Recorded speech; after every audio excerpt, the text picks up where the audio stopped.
क्या कह करके पुकारूं मैं? टीटीपी। टीटीपी। ये हिंदू मुसलमान, चीख चिल्लाहट, ड्रामा, नौटंकी, क्या ड्रामेबाज एंकरिंग ने देश का बंटाधार किया है। एक जमाने में एंकर्स सरकार हिला देते थे, व्यूवर्स हिला देते हैं। आज कहीं पर भी जाओ मजाक बन के। क्या वाकई एंकर्स आज की तारीख में सोसाइटी को डिवाइड करने की कोशिश कर रहे हैं? टीवी अब बन गया है एंटरटेनमेंट का माध्यम। ये जो लेफ्ट विंगर राइट विंगर का कॉन्सेप्ट टीवी में आता है, एंकर जहर फैलाने की क्या कोशिश वाकई में करते हैं इनके जरिए? For example Rajat Sharma ji, doctor Pranoy Roy इस उम्र में मोबाइल फोन के जरिए वो शुभेंदु का इंटरव्यू कर रहे हैं। वो नहीं पूछा उन्होंने शुभेंदु को आपको इतनी एनर्जी कहाँ से आती है। नाविका कुमार और सुधीर चौधरी दोनों ने मुझे कहा था, भाई और आपको सरकार की आलोचना करनी चाहिए, आपको और पूछना चाहिए सवाल। रूबिका लिया हमेशा कहती है नहीं तहसीन और आपको सरकार के खिलाफ और आलोचना आपको करनी चाहिए क्योंकि आपकी ये पॉइंट सही है। मैं बिल्कुल ब्लंट सवाल कर रहा हूँ, क्या देश में मुसलमान सेफ हैं? अयतुल्ला साहब की शहादत पे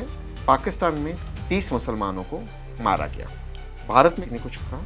ये जो बड़े भाई का कुर्ता और छोटे भाई का पैजामा पहनते मौलाना टीवी पे बैठते हैं, किसने उनको मौलाना बनाया? आरटीआई में आप प्रधानमंत्री के कपड़ों को लेकर के, प्रधानमंत्री के किए गए खर्च को लेकर के पूछने की कोशिश कर रहे हैं। आपको शायद ये बर्दाश्त नहीं हो रहा है कि अगर संसद में हर तीसरा सांसद एक महिला हो तो आपको बर्दाश्त नहीं हो रहा है। आपको नेपोकिट से दिक्कत है, क्या प्रियंका गांधी को भी फिर सांसद नहीं होना चाहिए? अगर नेपोकिट्स नहीं है तो प्रियंका गांधी को भी नहीं होना चाहिए। क्या आंख मारना छिछोरापन है? क्या प्रधानमंत्री को जाकर के गले लगा लेना, क्या ये छिछोरापन है? राशिद जी क्यों नहीं हो सकते? वो टैलेंटेड नहीं है। Democracy is all about selections and rejection. तो 21 राज्यों में आज की तारीख में भारतीय जनता पार्टी सत्ता में है, तो ये बार बार सिलेक्शंस क्यों हो रहे हैं? विपक्ष एक ऑल्टरनेटिव मॉडल नहीं दे पा रहे। गौरव गोगोई पाकिस्तानी एजेंट है, ये तो भाई इसको अरेस्ट कीजिए। पवन खेड़ा ने भी तो कहा कि हिमंता की पत्नी के पास में 3 पासपोर्ट हैं, जिनमें से 2 मुस्लिम मुल्कों के पासपोर्ट हैं। आप तांत्रिक साधना भी करते हैं। प्रधानमंत्री जी के बारे में भी ये बात कही जाती है कि वो भी साधना में लीन होते हैं, तो अभी वैसी ही साधना करते हैं। हाँ, लेकिन मैं शमशान वगैरह जाता हूँ।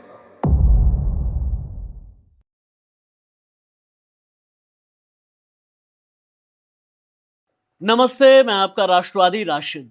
दोस्तों, हमारे भारत में 3 पूनावाला ऐसे हैं जो बहुत कुछ हैं। जानते हैं कौन कौन?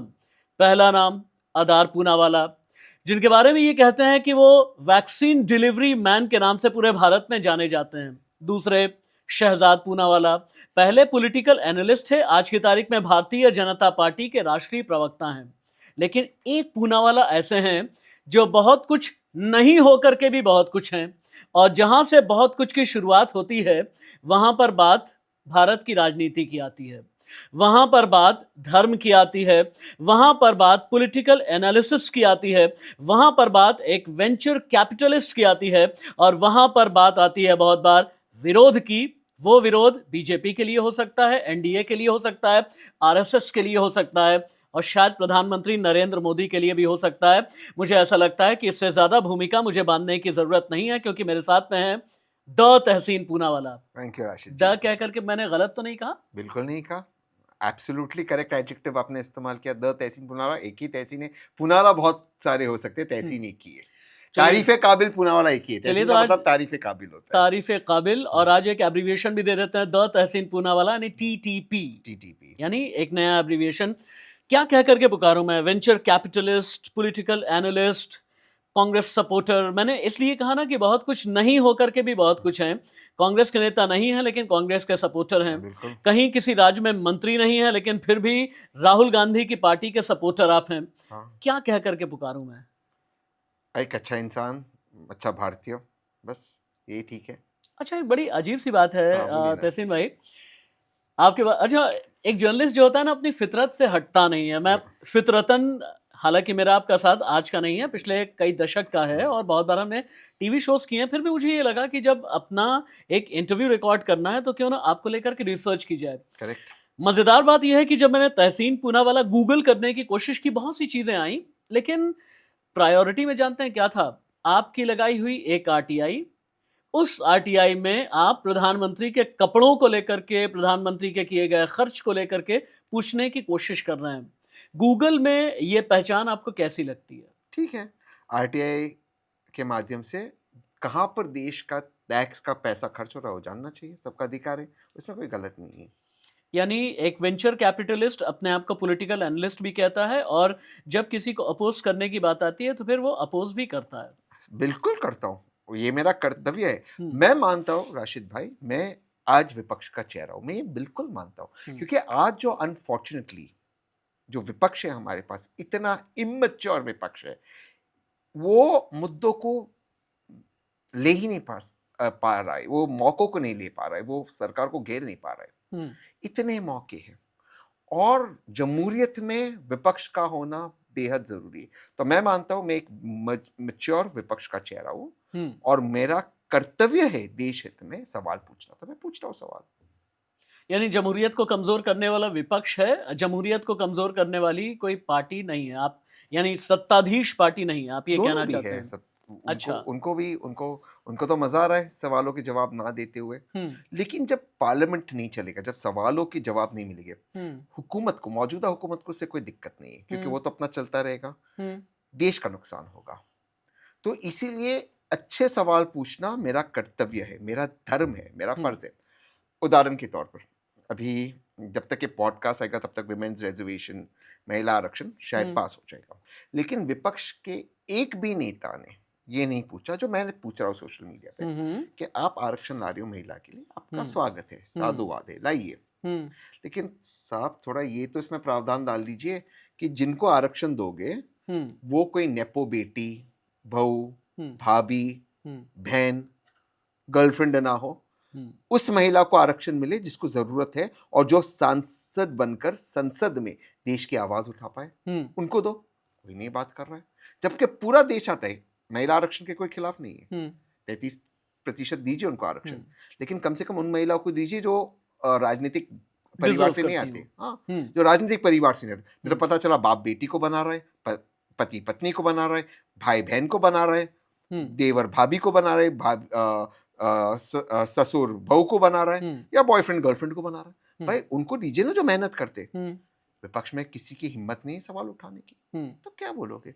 कोई ये नहीं उठा रहा कि आज ये जो बिल है कि 2 दिन में आएगा पार्लियामेंट में, संविधान में संशोधन होने वाला है, बहुत बड़ी चीज है, हम्म, दूसरी बार हो रहा है, हम्म, सितंबर 23 में वो। जी, लेकिन उसका ड्राफ्ट अब तक मौजूदा हुकूमत ने नहीं दिया। हाँ, आप पार्लियामेंट में कॉन्स्टिट्यूशन को अमेंड कर रहे हैं, हम्म, क्या अमेंड कर रहे हैं विपक्ष को नहीं पता, हम्म, किसी को नहीं पता। हम्म, अगर ये देश हित में है, महिलाओं के हित में, तो आप रखिए इसको सार्वजनिक, हम्म, राशिद जी के शो पे इस पे डिबेट हो, चर्चा हो, सब जगह पे चर्चा हो, और जो उसमें से अच्छा निकले हम उस पर बात करें। किसी को पता नहीं ड्राफ्ट क्या है, शायद ड्राफ्ट एक आध कल आ जाएगा। तो ये चीज हो रही है और विपक्ष उस पर बात नहीं कर रहा। But you use to call it Tahseen, आपने जिस तरह के शब्दों का इस्तेमाल किया ना, ऑल्दो आप बहुत आर्टिकुलेटेड हैं, आप बहुत अच्छा बोलते हैं और बहुत अच्छे विचार रखते हैं, लेकिन आपने जिस तरह के शब्दों का इस्तेमाल किया है, वेपन्स ऑफ मैस डिस्ट्रक्शन, बिल्कुल। आपने जो संशोधन होने वाला है, हालांकि नारी शक्ति वंदन अधिनियम तो है, कानून भी बन गया, लेकिन अब जो भी संशोधन करके आपको शायद ये बर्दाश्त नहीं हो रहा है कि अगर संसद में हर तीसरा सांसद एक महिला हो तो आपको बर्दाश्त नहीं हो रहा है। आपको नेपो किड्स से दिक्कत है, लेकिन नेपो किड्स से पॉलिटिक्स में अगर आपको दिक्कत है तो क्या वाकई वेपन्स ऑफ मास डिस्ट्रक्शन कहेंगे आप? भाई बिल्कुल नेपो डिस्ट्रैक्शन किड्स है। को लेकर के 1952 में पहला इलेक्शन हुआ भारत में, ठीक है? 1952 में, 47 में आजाद हुआ, 52 में पहला हुआ। तब से लेकर के अभी तक न जाने संविधान में कितने संशोधन हुए होंगे, लेकिन आज तक नेपो किड्स को लेकर के जब पुरुषों की बात आती है तब तहसीन की आवाज नहीं नहीं नहीं, उठती, मेरे जब उठते। महिलाओं की बात आती है तो फिर तहसीन को ये लगता है वेपन ऑफ मास डिस्ट्रक्शन को ज्यादती नहीं है आपकी तरफ बहुत से। अच्छा सवाल है आपका। मैं नेपोटिज्म के खिलाफ हूँ, पुरुष हम्म, हो या महिला हो। हम्म, मेरा बहुत सिंपल इस बिल को लेकर है कि ये बिल आना चाहिए, हम्म, महिलाओं को 33% आरक्षण मिलना चाहिए, नो इफ नो बट। हाँ, तो जो आपका पहला आरोप था, मैं इसे बर्दाश्त नहीं कर सकता। हम्म, मैं चाहता हूँ महिलाएं, हम्म, 33% महिलाएं, लेकिन वो महिला हो जो खुद से उठकर आए, ना कि किसी की पत्नी, बहू, बेटी। पहली। हम्म, दूसरा, नेपोटिज्म के खिलाफ इस देश में कानून आना चाहिए, हम्म, और ये कानून होना चाहिए कि एक हाउस में एक ही व्यक्ति हो सकता है परिवार का, हम्म, 2 लोग, 3 लोग, 4 लोग, 5 लोग नहीं हो हम्म, सकते। इसको बंद करना होगा, हम्म, तभी ये देश आगे बनेगा। हम्म, बाप चीफ मिनिस्टर, बेटा मेंबर ऑफ पार्लियामेंट, क्या मजाक चला है? क्या सारा टैलेंट एक ही परिवार में आता है? हम्म, ये बंद करना पड़ेगा, तभी देश आगे बढ़ेगा।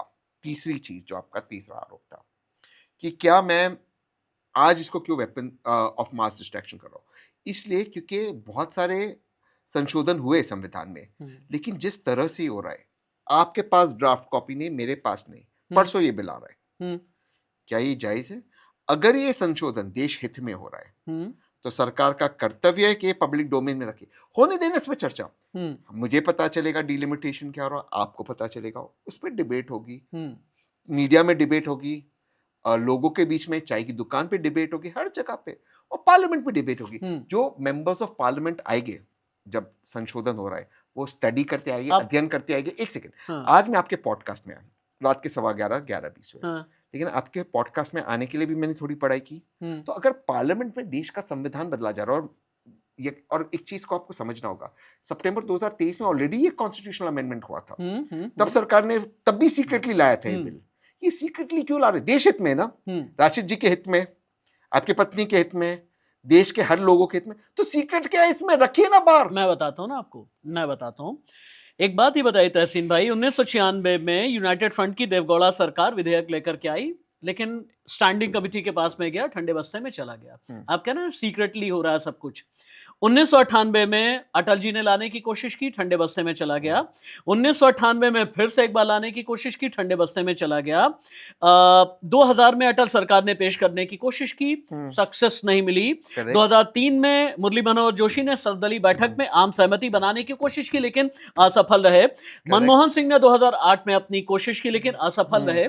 ये नारी शक्ति वंदन अधिनियम 2023 में जब पास हुआ, तो ऐसा तो है नहीं कि बिल्कुल चोर दरवाजे से लेकर के आए, ऐसा तो है नहीं कि 3 लाइन का व्हिप जारी करके अगर अपने सांसदों को बीजेपी बुलाने की कोशिश कर रही है तो चोर दरवाजे से करने की कोशिश की जा रही है। और एक और सवाल है मेरा, एक और सवाल है, आपने बहुत अच्छी बात उठाई है।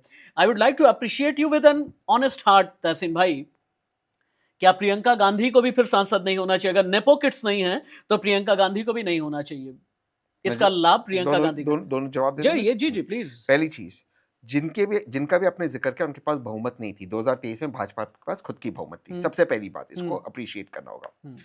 उसके बावजूद भाजपा ने सीक्रेटली लाया जब आपके पास बहुमत था। दूसरी चीज, आज एक सहमति बन चुकी है कि ये रिजर्वेशन होना चाहिए, महिलाओं के लिए आरक्षण होना चाहिए। ये सहमति सब दलों में है। जब ये सहमति है, भाजपा के पास मेजॉरिटी थी, तो क्यों लाया? अब 2023 के बिल पे जाते, क्योंकि इसका detail, the devil lies in the detail. 2023 के बिल में आप मेरे सारे ट्वीट्स देख लेना, मेरे टीवी रिकॉर्डिंग देख लेना। मैं तब कह रहा था 543 पे 33% दे दीजिए, इमीडिएटली दे दीजिए 2024 के चुनाव में। तब भाजपा के प्रवक्ता तहसीन को क्या कहते थे टीवी पे? नहीं ये हो ही नहीं सकता 2034 के पहले। भाई आपके पास बहुमत थी, तब क्यों नहीं ला? आपने 2034 का जुमला दिया, अब आप अचानक से बीच में ला रहे। आप समझे? तो उस वक्त मैं सही साबित हुआ, दोनों बार आप साबित नहीं हो सकते।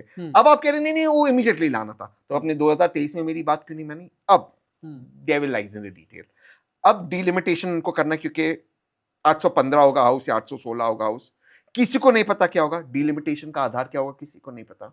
तो जब डिलिमिटेशन करेंगे, उस पर सदर्न स्टेट्स का अपोज होगा, तो आप 543 पे आज भी दे दीजिए ना, दे दीजिए 33%। मैं कह रहा हूं आज दीजिए, आप इसको इंटरप्रेट कह रहे, मैं कह रहा हूं मत दीजिए, मैं कह रहा हूं अब भी दीजिए। मैं तो कह रहा हूं भाजपा जुमला दे रही। दूसरी बात, आपने श्रीमती प्रियंका गांधी वाड्रा जी का नाम लिया, वो तो वैसे ही हाउस में बिना रिजर्वेशन के, डिंपल जी वैसे ही हाउस में बिना रिजर्वेशन के, सुप्रिया सुले जी वैसे हाउस में। एक सेकंड मेरी बात सुन लीजिए।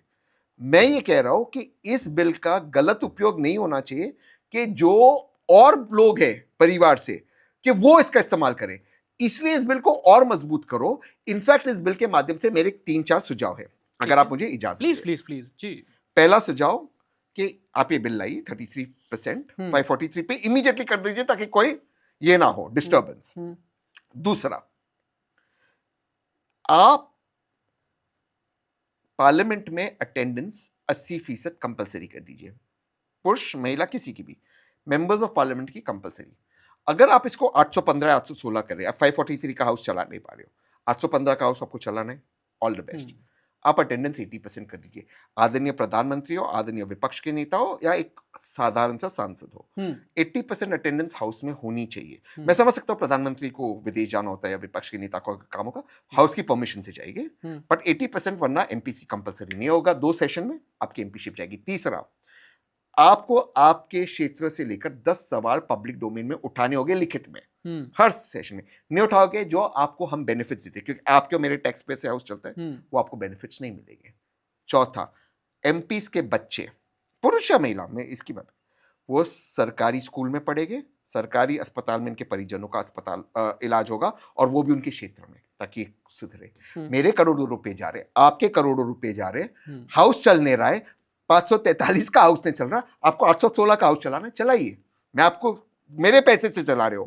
भारत, बाबा साहेब आंबेडकर जी के संविधान के पहले 4 अक्षर है हम भारत के लोग, ये मेरे पैसे से हाउस चल रहा है। You are accountable to me, you are accountable to me, run the house, 80% attendance कीजिए, और जो छिछोरापन करता है हाउस में उसकी सदस्यता रद्द कीजिए। और सरकार नहीं चलाती, सरकार को दंड मिलना चाहिए। हाउस चलाना, आदरणीय अटल बिहारी वाजपेयी जी कहते थे, सरकार की जवाबदारी है और house belongs to the opposition, दोनों बैठिए और चलाइए। क्यों नहीं चला सकते? अच्छा, दो चीजें हैं। और जब एक देश का कोई यूथ, हालांकि मैं आपको यूथ कहूंगा, भले ही 40+ है, लेकिन लेकिन आप ये क्लेम करते हैं कि रिवर्स एजिंग, मैं बायोलॉजिकली 29 हूं। हाँ, बायोलॉजिकली आप 29 हैं। आपने कई इंटरव्यूज, नहीं आप बिल्कुल देख रहे हैं, और मैंने, और एनर्जी भी वैसी है, एनर्जी भी बिल्कुल वैसी है। लेकिन यहाँ पर दो सवाल एक साथ में खड़े होते हैं। आपने एक बात बोली ना, जो छिछोरापन कर रहा है, I repeat, quote unquote, Tahseen Poonawalla, Tahseen Poonawalla, TTP, जो भी छिछोरापन कर रहा है, उसे आप संसद से बाहर कीजिए, सदन से बाहर कीजिए, क्योंकि वो सदन की गरिमा के खिलाफ है। ये छिछोरापन क्या है, मैं ये समझना चाहूंगा। क्या आंख मारना छिछोरापन है? एक मैं कई एग्जाम्पल देता हूं। क्या आंख मारना छिछोरापन है? क्या किसी एमपी पर किसी तरह की कॉरिडोर में फप्तियां कसना, क्या ये छिछोरापन है? क्या प्रधानमंत्री को जाकर के गले लगा लेना, क्या ये छिछोरापन क्या है? एक बार मुझे ये बताइए। एक और बात, आपने कहा ना कि प्रियंका गांधी, सुप्रिया सुले, या फिर आपने तीसरा डिम्पल यादव का नाम लिया कि they have been chosen by public, ये आपने कहा। लेकिन क्या आप इन्हें नेपो किड नहीं मानते? क्योंकि सुप्रिया सुले भी राजनीतिक परिवार से आती हैं, डिम्पल अखिलेश की बीवी हैं, प्रियंका गांधी जो है वो राहुल गांधी की बहन है, सोनिया गांधी की बेटी हैं। तो फिर इन्हें क्या आप नेपो किड नहीं मानते? दो चीजें हैं मेरी नेपो किड को लेकर के, इसमें भी आप जवाब दें। और ये छिछोरापन क्या है, थोड़ा बताइए। छिछोरापन है हाउस नहीं चलना, पीरियड। इसमें जो भी आप इसमें गिन ले, या जो भी आदरणीय स्पीकर सभापति महोदय तय करे, या जो भी हाउस चला रहे उस वक्त, या उपराष्ट्रपति चेयरमैन ऑफ राज्यसभा तय करे, वो उनका विशेष अधिकार है, उसमें मैं नहीं घुस सकता हूँ। लेकिन छिछोरापन है हाउस नहीं चलना, मेरे करोड़ों रुपए जा रहे, हाउस चलना चाहिए, सरकार की जवाबदारी है हाउस चलाना। हो क्या रहा है, और इसको मैं छिछोरापन कहता हूँ, सरकार और विपक्ष की सेटिंग है। सरकार नहीं चाहती टफ क्वेश्चंस, विपक्ष नहीं चाहता, क्योंकि विपक्ष अध्ययन नहीं करता, वो चाहता नहीं कि सवाल पूछे, तो दोनों सेटिंग करते हैं। मैं आपको एक उदाहरण देता हूँ। किसी एक विपक्ष के नेता के कुर्सी के नीचे 50,000 रुपए का एक बंडल मिला, केवल 50,000 रुपए, ठीक है। पूरा दिन हाउस को खत्म कर दिया, हाउस को सस्पेंड कर दिया, हाउस नहीं चला। हाउस ना चलना 1-2 करोड़ का नुकसान है, जो भी उसका एवरेज होगा, कुछ लाख रुपए रहते हर मिनट, वो नुकसान के 50,000 ढूंढने के लिए। और वो जो मेंबर ऑफ पार्लियामेंट जिसके नीचे निकला, वो करोड़पति है। 50,000 से 50,000 कोई इतनी बड़ी रकम नहीं है कि उसके लिए आप हाउस नहीं चलाए, करोड़ों रुपए का नुकसान करें। इसको मैं छिछोरापन कहूंगा कि आप नहीं चाहती हाउस चले, ये सरकार भी नहीं चाहती, विपक्ष भी नहीं चाहता, तो ये क्या करते दोनों, दिन में बिल पास कर देते, ठीक है। ये दूसरी चीज, मैं मानता हूं नेपोटिज्म है, चाहे किसी भी दल में हो, no if, no but, no exception. सिर्फ महिलाओं के नहीं, पुरुषों के। आपने महिलाओं के नाम ले, मैं पुरुषों के नाम लेता हूं। मैं मानता हूं अनुराग ठाकुर जी एक नेपो बच्चे हैं, मैं मानता हूं दुष्यंत राजे जी एक नेपो बच्चे, मैं मानता हूं राजनाथ सिंह जी के बेटे पंकज सिंह जी भी एक नेपो, सारे, क्योंकि आपने इस साइड के लिए, इसलिए मैं इस साइड का ले रहा हूं। नेपोटिज्म है, ये सारे स्पोर्ट्स बॉडीज में नेपो बच्चे बैठे हुए। ब्रिजभूषण शरण सिंह के बेटे की क्या क्वालिफिकेशन है रेसलिंग में रहने को, ये सारे फैमिली क्लब बनाकर रखे। और कौन, राशिद जी क्यों नहीं हो सकते, वो टैलेंटेड नहीं है? मैं मजाक नहीं कर रहा हूं, इसको एडिट मत करना। मैं आज तक पे, आज नाम ले सकता हूं, प्लीज जी। आज तक पे मैं डिबेट पे था, अंजना जी का डिबेट में, वो शो है अंजना जी का शो पे था, ये इंडिया पाकिस्तान मैच को मैं अपोज कर रहा था, ये जो एशिया कप हुआ था। एक क्रिकेट बोर्ड के सेक्रेटरी थे, उस क्रिकेट बोर्ड का चेयरमैन वो एक नेता का बेटा है, नेपो बेटा, उसके सेक्रेटरी थे मेरे साथ। वो जस्टिफाई कर रहे थे इंडिया पाकिस्तान मैच में इसके खिलाफ था। खैर बात आगे बढ़ी तो कहते हैं, आप नहीं जानते हमारा अध्यक्ष कितना फोरसाइटेड है, महिलाओं के बाथरूम में सैनिटरी नैपकिन रखा। ये आपके नेपो बच्चे के स्टैंडर्ड्स है भाई। आपको नहीं लगता है, के टैलेंटेड यंगस्टर्स और है भारत में। ये टैलेंट कुछ परिवार में कैसे आता? मैं मान लेता हूँ कि जो फाउंडर है वो बिल्कुल टैलेंटेड है, वो है और उन्होंने मेहनत भी की, उसके बाद उनकी बेटे में, उसके बाद बेटे में, उनके बाद पिताजी मुख्यमंत्री बेटा एमपी, मम्मी मुख्यमंत्री बेटा एमपी। ये क्या चल रहा है? और हर नेपो किड के इर्द गिर्द जो लोग रहते और ये बहुत मेहनत करता है, वो अलग है। ये और ये भाजपा में भी हो। और भाजपा में अब क्या हो गया मैं आपको बता दूं कि मैं वो भाजपा का विरोधी हूँ।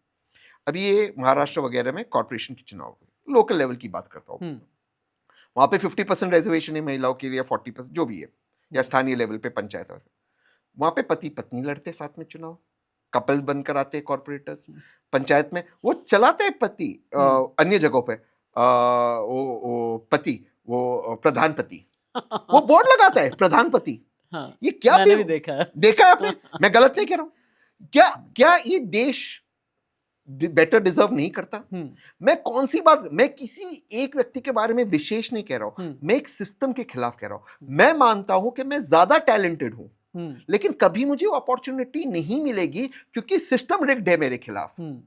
लेकिन मैं बहुत प्रिविलेज्ड हूं, तो मैं उसका क्रिप नहीं करता, मुझे वो चाह नहीं है। लेकिन कितने लोग हैं जो ज्यादा टैलेंटेड है? फिल्म इंडस्ट्री को देख लीजिए, पॉलिटिक्स को छोड़ दीजिए, फिल्म इंडस्ट्री को देख लीजिए, जबकि आपकी सबसे बड़ी हिट है धुरंधर, क्योंकि वो नॉन नेपो हिट है। आज आप देखिए ओटीटी क्यों छाया हुआ, बॉलीवुड क्यों नीचे? क्योंकि ओटीटी में नॉन नेपो लोग आ रहे। वो टैलेंट आज तक बॉलीवुड ने दरवाजा ही नहीं खोला, बहुत कम लोगों के लिए। और अफसोस की बात है जो बाहर के लोग आए जो नॉन नेपो थे, वो भी अपने बच्चों को प्रमोट करते। आप बाकी बिजनेस देख लीजिए, बिलियनर्स देख लीजिए। मैं मिलियनर्स की बात नहीं कर रहा हूँ, स्टार्टअप्स की, मैं बिलियनर्स की बात कर रहा हूँ। जो भी बिलियनर्स है उनके आज वो सारे नेपो बच्चे। तो ये क्या है? क्या ये देश कुछ लोग ही चलाएंगे? क्या ये देश 140 करोड़ का नहीं है? क्या उनमें टैलेंट नहीं है? मेरा ये मानना है, बहुत स्पष्ट ये मानना है कि आगे आदमी बढ़ना चाहिए मेरिट पे, ना कि वो कहां पैदा हुआ इसकी वजह से। मैं बहुत क्लियर हूं इस पे। अगर किसी को बुरा लगे, मुझे घंटा फर्क पड़ता है। ये भी आप कोट कर दीजिए। नहीं, हालांकि बुरा क्यों लगेगा, और बुरा लगना भी नहीं चाहिए। और मैं आपके इंटेंट की बहुत तारीफ करूंगा, और with due respect to your opinion, आप हिपोक्रेट नहीं है, सबसे अच्छी बात यह है, आप स्ट्रेट फॉरवर्ड हैं। और अंग्रेजी में कहते हैं ना कि ब्लंट बोलना, और इंग्लिश का एक फ्रेज है ना, you used to call spade a spade, जो बहुत अच्छी बात है। नॉन नेपोज पसंद है, ये मुझे बहुत अच्छा लगा तहसीन पूनावाला के जरिए। मेरिट पसंद है, फिर मेरिट भी पसंद है। तो नॉन नेपो लीडरशिप में प्रधानमंत्री नरेंद्र मोदी आपके शायद फेवरेट होने चाहिए। यूपी के सीएम योगी आदित्यनाथ भी आपको बहुत ज्यादा पसंद ही होंगे मेरे ख्याल से। योगी जी उस घराना से आते जहाँ पे उनके अडॉप्टेड पिताजी पहले गोरखनाथ मंदिर के मठाधीश थे। तो मैं उसमें नहीं जाना चाहता हूँ क्योंकि वहां पर भी उन्होंने उनको एक मिल रही है विरासत, but I don't want to go into it क्योंकि राजनीति में ही उनके पहले जो मेंबर ऑफ पार्लियामेंट थे हम जानते वो, मैं उसमें नहीं जाना चाहता हूँ। लेकिन मैं मानता हूँ, मैं प्रधानमंत्री के विरुद्ध हूँ, लेकिन इस चीज का उनका आदर और सम्मान बिल्कुल करता हूँ कि वो व्यक्ति ने मेहनत से वो ऊपर आए, उसमें क्या गलत है? वो मेहनत। आज अगर आप प्रधानमंत्री का पॉलिटिकल ग्राफ देखते हैं, मैं पॉलिटिकली उनके खिलाफ हूँ, लेकिन कुछ चीज उनकी एडमायर करता हूँ। कोई भी व्यक्ति ब्लैक और व्हाइट नहीं होता। जो चीज मैं एडमायर करता हूँ, आप सोचिए एक व्यक्ति जो एक साधारण घर से आए, वो आज 25 साल से अधिक सत्ता में है, नॉन स्टॉप, जो एक भारत में रिकॉर्ड है, बतौर मुख्यमंत्री, बतौर प्रधानमंत्री उन्होंने देश की सेवा की है। तो I respect that about him. कैसे उसको रिस्पेक्ट नहीं करूं? इसलिए रिस्पेक्ट नहीं करूं, मैं अमित शाह जी को भी इसके लिए रिस्पेक्ट करता हूं, लेकिन अमित शाह जी को इसके लिए रिस्पेक्ट नहीं करता क्योंकि जय शाह जी बीसीसीआई में बैठे। मैं बहुत क्लियर हूं इसमें। वो जय शाह को ही बिठाए बीसीसीआई में, और उसके पहले गुजरात क्रिकेट एसोसिएशन के अध्यक्ष अमित शाह जी थे, उसके बाद जय शाह जी को बनाए। आई डोंट रिस्पेक्ट दैट। जब अमित शाह जी खुद की मेहनत से ऊपर आए, वो दूसरों को चांस क्यों नहीं दे रहे? तो that I don't respect, but I respect this about Modi ji. क्यों रिस्पेक्ट नहीं करूं? मेरा उनसे विरोधाभास पॉलिसी पे हो सकता है, ठीक है, पर जो चीज उनकी अचीवमेंट है मैं उसको कैसे इग्नोर कर दूं? आपका कल्चर ये बता रहा है कि वाकई बहुत स्ट्रॉन्ग और स्ट्रेंथन कल्चर वाले आप इंसान हैं, कि हाँ, जिसने जो सेल्फ मेड मैन है या सेल्फ मेड वुमेन है, आप उनकी बहुत इज्जत करते हैं। अच्छा, एक चीज और ये पूछना चाहूंगा कि भारतीय जनता पार्टी से आपका विचारात्मक विरोध होगा या फिर विभ्रम होगा, हो सकता है और होना भी चाहिए, मेरा ऐसा मानना है। डेमोक्रेसी की यही ताकत होती है। लेकिन भारतीय जनता पार्टी में कोई तो ऐसा होगा, रेस्पेक्ट एक अलग बात है, आपने कहा ना रेस्पेक्ट करते हैं, जो आपको पसंद भी होगा, प्रधानमंत्री नरेंद्र मोदी या फिर गृह मंत्री अमित शाह या नितिन गडकरी जी, मैं किसी की भी XYZ किसी की भी बात कर रहा हूँ, एक दो लोग तो होंगे जो बहुत लोग हैं, पसंद भी होंगे। कौन? बहुत लोग हैं। आप कैबिनेट की बात कर रहे हैं? मैं कैबिनेट की बात कर रहा हूँ। चारों, मोदी जी, अमित शाह जी, उनके अपने रोल के लिए, नितिन गडकरी जी, ये तीन तो पसंद ही है मुझे। और कौन मुझे? राजनाथ सिंह जी। राजनाथ सिंह जी मुझे बहुत पसंद है विशेष तौर से इसलिए क्योंकि उनमें एक मैच्योरिटी, एक ठहराव है बतौर रक्षा मंत्री, जो उनका एक एक ओहदा है, और जिस तरह से उन्होंने अपने आप को कैरी फॉरवर्ड किया पार्लियामेंट में भी, जिस तहजीब से वो बैठते आते, बिल्कुल, क्योंकि हमेशा वो प्रधानमंत्री जी के बगल में होते पार्लियामेंट में, और he is number 2 in the cabinet. हालांकि 1-2 अमित शाह जी और मोदी, बट रैंकिंग में Rajnath Singh ji is number 2 in government. तो जिस तरह से वो अपने आप को कैरी करते हैं, रियली लाइक है, मतलब बहुत ही एक उनको देख के एक आदर आता है। और देश, मतलब भारत देश के रक्षा मंत्री है वो, एक इतना बड़ा ओहदा है, बट यू सी कितनी विनम्रता से सबसे बात करते हैं, प्रेम से बात करते हैं, और जब भी ऑल पार्टी मीट में वो होते हैं हमेशा स्माइल करते हैं। आई लाइक दैट, मुझे ये चीज बहुत अच्छी लगती है। अच्छा, so I like these things about people. प्रधानमंत्री नरेंद्र मोदी को भी अब मुझे कांग्रेस का पूछो ना, वरना लोग बोलेंगे मैं जा रहा हूँ बीजेपी में। वो नहीं, मैं थोड़ी देर में वो भी आना। अच्छा, दिक्कत क्या है? सॉरी, मैं एक जोक अब मार लेता हूँ। हाँ, दिक्कत क्या है कि ये ज्यादा हो जाएगा तो लोगों को लगेगा कि राशिद जी के माध्यम से ईडी आ गई थी, तब मैं जा रहा हूँ बीजेपी में। मैं बल्कि ये आपसे कहने भी वाला था कि मुझे ऐसा क्यों लग रहा है और इस तरह के इंडिकेशंस आपकी बातचीत में क्यों मिल रहे हैं कोई कि नहीं है। There has been a change in the shift. No, नहीं, आई पक्का एम एंटी बीजेपी। और कांग्रेस सपोर्टर। कांग्रेस ही देश को बचा सकती है, बीजेपी नुकसान करेगी कांग्रेस उसका। देश को बचा सकती है तो कौन? सोनिया बचाएंगी, प्रियंका बचाएंगी, राहुल गांधी बचाएंगे, मल्लिकार्जुन खड़गे बचाएंगे। अच्छे लोग इतने जब साल से आएंगे, सपोर्टर तो हैं तहसीन, जब अच्छे लोग आएंगे। लेकिन अभी तक तहसीन डायरेक्टली मंत्री नहीं बने हैं। नहीं, तो मंत्री नहीं, कांग्रेस सॉरी, पावर में करेगी। अब मंत्री नहीं, सॉरी, मैं कह रहा हूँ कि लीडर नहीं बने हैं। विपक्ष जैसे में जैसे पवन खेड़ा, वो भी कांग्रेस सपोर्टर थे, लेकिन आज की तारीख में ऑफिशियल स्पोक्स पर्सन बन गए। लेकिन आप अपने साथ में ऑफिशियल टैग आपने लिया नहीं, या लेने का सोचा नहीं, या नहीं लेने से सोचा। डर लगता है कि कहीं ईडी ना पहुंच जाए? नहीं, डर नहीं लगता घंटा, हम्म, डर क्यों लगेगा? हम्म, मुझे बनना नहीं इस वक्त, और वक्त अब जब राइट समय होगा आएगा, हम्म, पर अभी मुझे नहीं बनना था, उस वक्त मुझे नहीं बनना था। ईडी से क्या क्या क्या करेंगे? और मैं उन लोगों से नहीं हूँ कि अगर कोई अरेस्ट करने आए तो मैं भाग जाऊँ, हम्म। सामने बैठूंगा मैं। राहुल गांधी पसंद है? बहुत पसंद है, बतौर इंसान मुलाकात बहुत। होती है अभी भी? हाँ हाँ, बहुत अच्छे इंसान है। मैं उनको हाल में मिला, बहुत अच्छे इंसान है, अच्छा, मुझे बहुत हाल में अच्छे मिले, क्या बात हुई? नहीं, वो तो पर्सनल कुछ नहीं, अच्छा, पॉलिटिकल। पर्सनल बात है, हाँ। हाँ, बट बहुत ही अच्छे इंसान है। और ये छोड़ दीजिए, मैं as personally, as a human being, he is phenomenal. कितने अच्छे इंसान है, मुझे बहुत अच्छे लगते हैं। एज अ पॉलिटिशियन, एज उनको LOP? एज अ पॉलिटिशियन, उनको उनकी कुछ कमजोरियां हैं जो उनको सुधारनी होगी। 2 या 3 चीज। एक, उनके जो पार्लियामेंट में स्पीचेस है, थोड़ा ठहराव से बात करते, थोड़ा और गहराई में जाकर, और सभी लोगों को पता है कि देश में दिक्कतें क्या है। और भाजपा ने, मैं, मानिए मेरी बात, बहुत परेशानी है बाहर। भाजपा ने इकोनॉमी को पूरी तरह से तहस नहस कर दिया है, जो भी वो कहे। आम आदमी परेशान है, लेकिन सिर्फ वो हाईलाइट करने से कुछ नहीं होगा, हमें सोल्यूशंस भी देना होगा। ये पहली बात है। दूसरी बात, तो वो उनको सोल्यूशंस भी देना होगा। अच्छा, हाँ, मुझे ये लगता है बतौर विपक्ष के नेता उनको सोल्यूशंस भी देना चाहिए, अपना एक पॉइंट ऑफ व्यू भी रखना चाहिए। और दूसरी एक चीज है जो हमेशा से मेरा सजेशन है, उनको एक शैडो कैबिनेट बनाना चाहिए। शैडो कैबिनेट होगा, मतलब आप कल्पना बेचारे कीजिए। बनाते हैं, ज्योतिरादित्य कहीं और निकल जाते हैं, बनाते हैं नहीं, इधर नहीं, बट फिर देखिए, फिर जितिन प्रसाद कहीं और निकल जाते नहीं, हैं, फिर देखिए उसमें भी, हाँ, उसमें भी बनाते हैं, जाते जाते सचिन नहीं, पायलट नहीं, भी रह नहीं, जाते नहीं, हैं। वो शैडो कैबिनेट नहीं बनाया था ना, बनाना चाहिए। और उस शैडो कैबिनेट में फिर सरकार की जो पॉलिसीज है, विपरीत आपकी क्या पॉलिसीज है, और देश के सामने रखनी चाहिए। फिर आवाम चूज करेगी किसको क्या करना है। तो ये 1-2 सुझाव है मेरे उनके लिए। डेमोक्रेसी में इलेक्शंस नहीं बल्कि सिलेक्शंस होते हैं, और आपका ये कहना है कि भाई इकॉनमी बर्बाद कर दी, बीजेपी की पॉलिसीज में बहुत ज़्यादा लैप्सेस हैं, इस तरह की बातें आप कर रहे हैं। लेकिन मैं बार बार एक चीज़ कहता हूं कि democracy is all about selections and rejection. सिर्फ इलेक्शन के तौर पे ना आई देखें, एग्री विथ यू। बल्कि इलेक्शन और रिजेक्शंस होते हैं। और जब इलेक्शन रिजेक्शंस की बात आ रही है तो 21 राज्यों में आज की तारीख में भारतीय जनता पार्टी सत्ता में है। और बात सिर्फ इतने भर के डेटा की नहीं है, कितने साल से है साल ये बताता है कि आप में क्रेडिबिलिटी कितनी है। अगर आप इनकम्बेंट नहीं माने जाते, आप पर एंटी इनकम्बेंसी लागू नहीं होती। भाई गुजरात में 31 साल से, एमपी में 20 साल 20 से साल ज्यादा से। हो लिया, हरियाणा में 12 साल से, राजस्थान छत्तीसगढ़ में खैर आ गए हैं, ओडिशा में जून 2024 से, महाराष्ट्र में भी हैं ही, दिल्ली में भी, आसाम में 10 साल। दिल्ली में भी आ ही गए हैं। ठीक है, अब आप ये देखें, और एनडीए की ताकत भी बीजेपी के साथ में बढ़ती जा रही। भाई बिहार में नया सीएम सम्राट चौधरी, सिक्किम में अलायंस है, नागालैंड, मेघालय, असम, पुडुचेरी, यहाँ तक कि नॉर्थ ईस्ट में भी बहुत ज्यादा पैठ बन गई है। अगर इतने लैप्सेस हैं तो ये बार बार सिलेक्शंस क्यों हो रहे हैं? क्योंकि जो मैंने पहला कहा, विपक्ष एक ऑल्टरनेटिव मॉडल नहीं दे पा रहे। विपक्ष को दिया तो था INDIA। वो ठीक है, बट आपके पॉलिसीज क्या थी? हम्म आप क्या प्रपोज कर रहे हो हम्म उदाहरण के तौर पर? हम्म पर उसके पहले मैं इस बात को कंप्लीट कर दूं।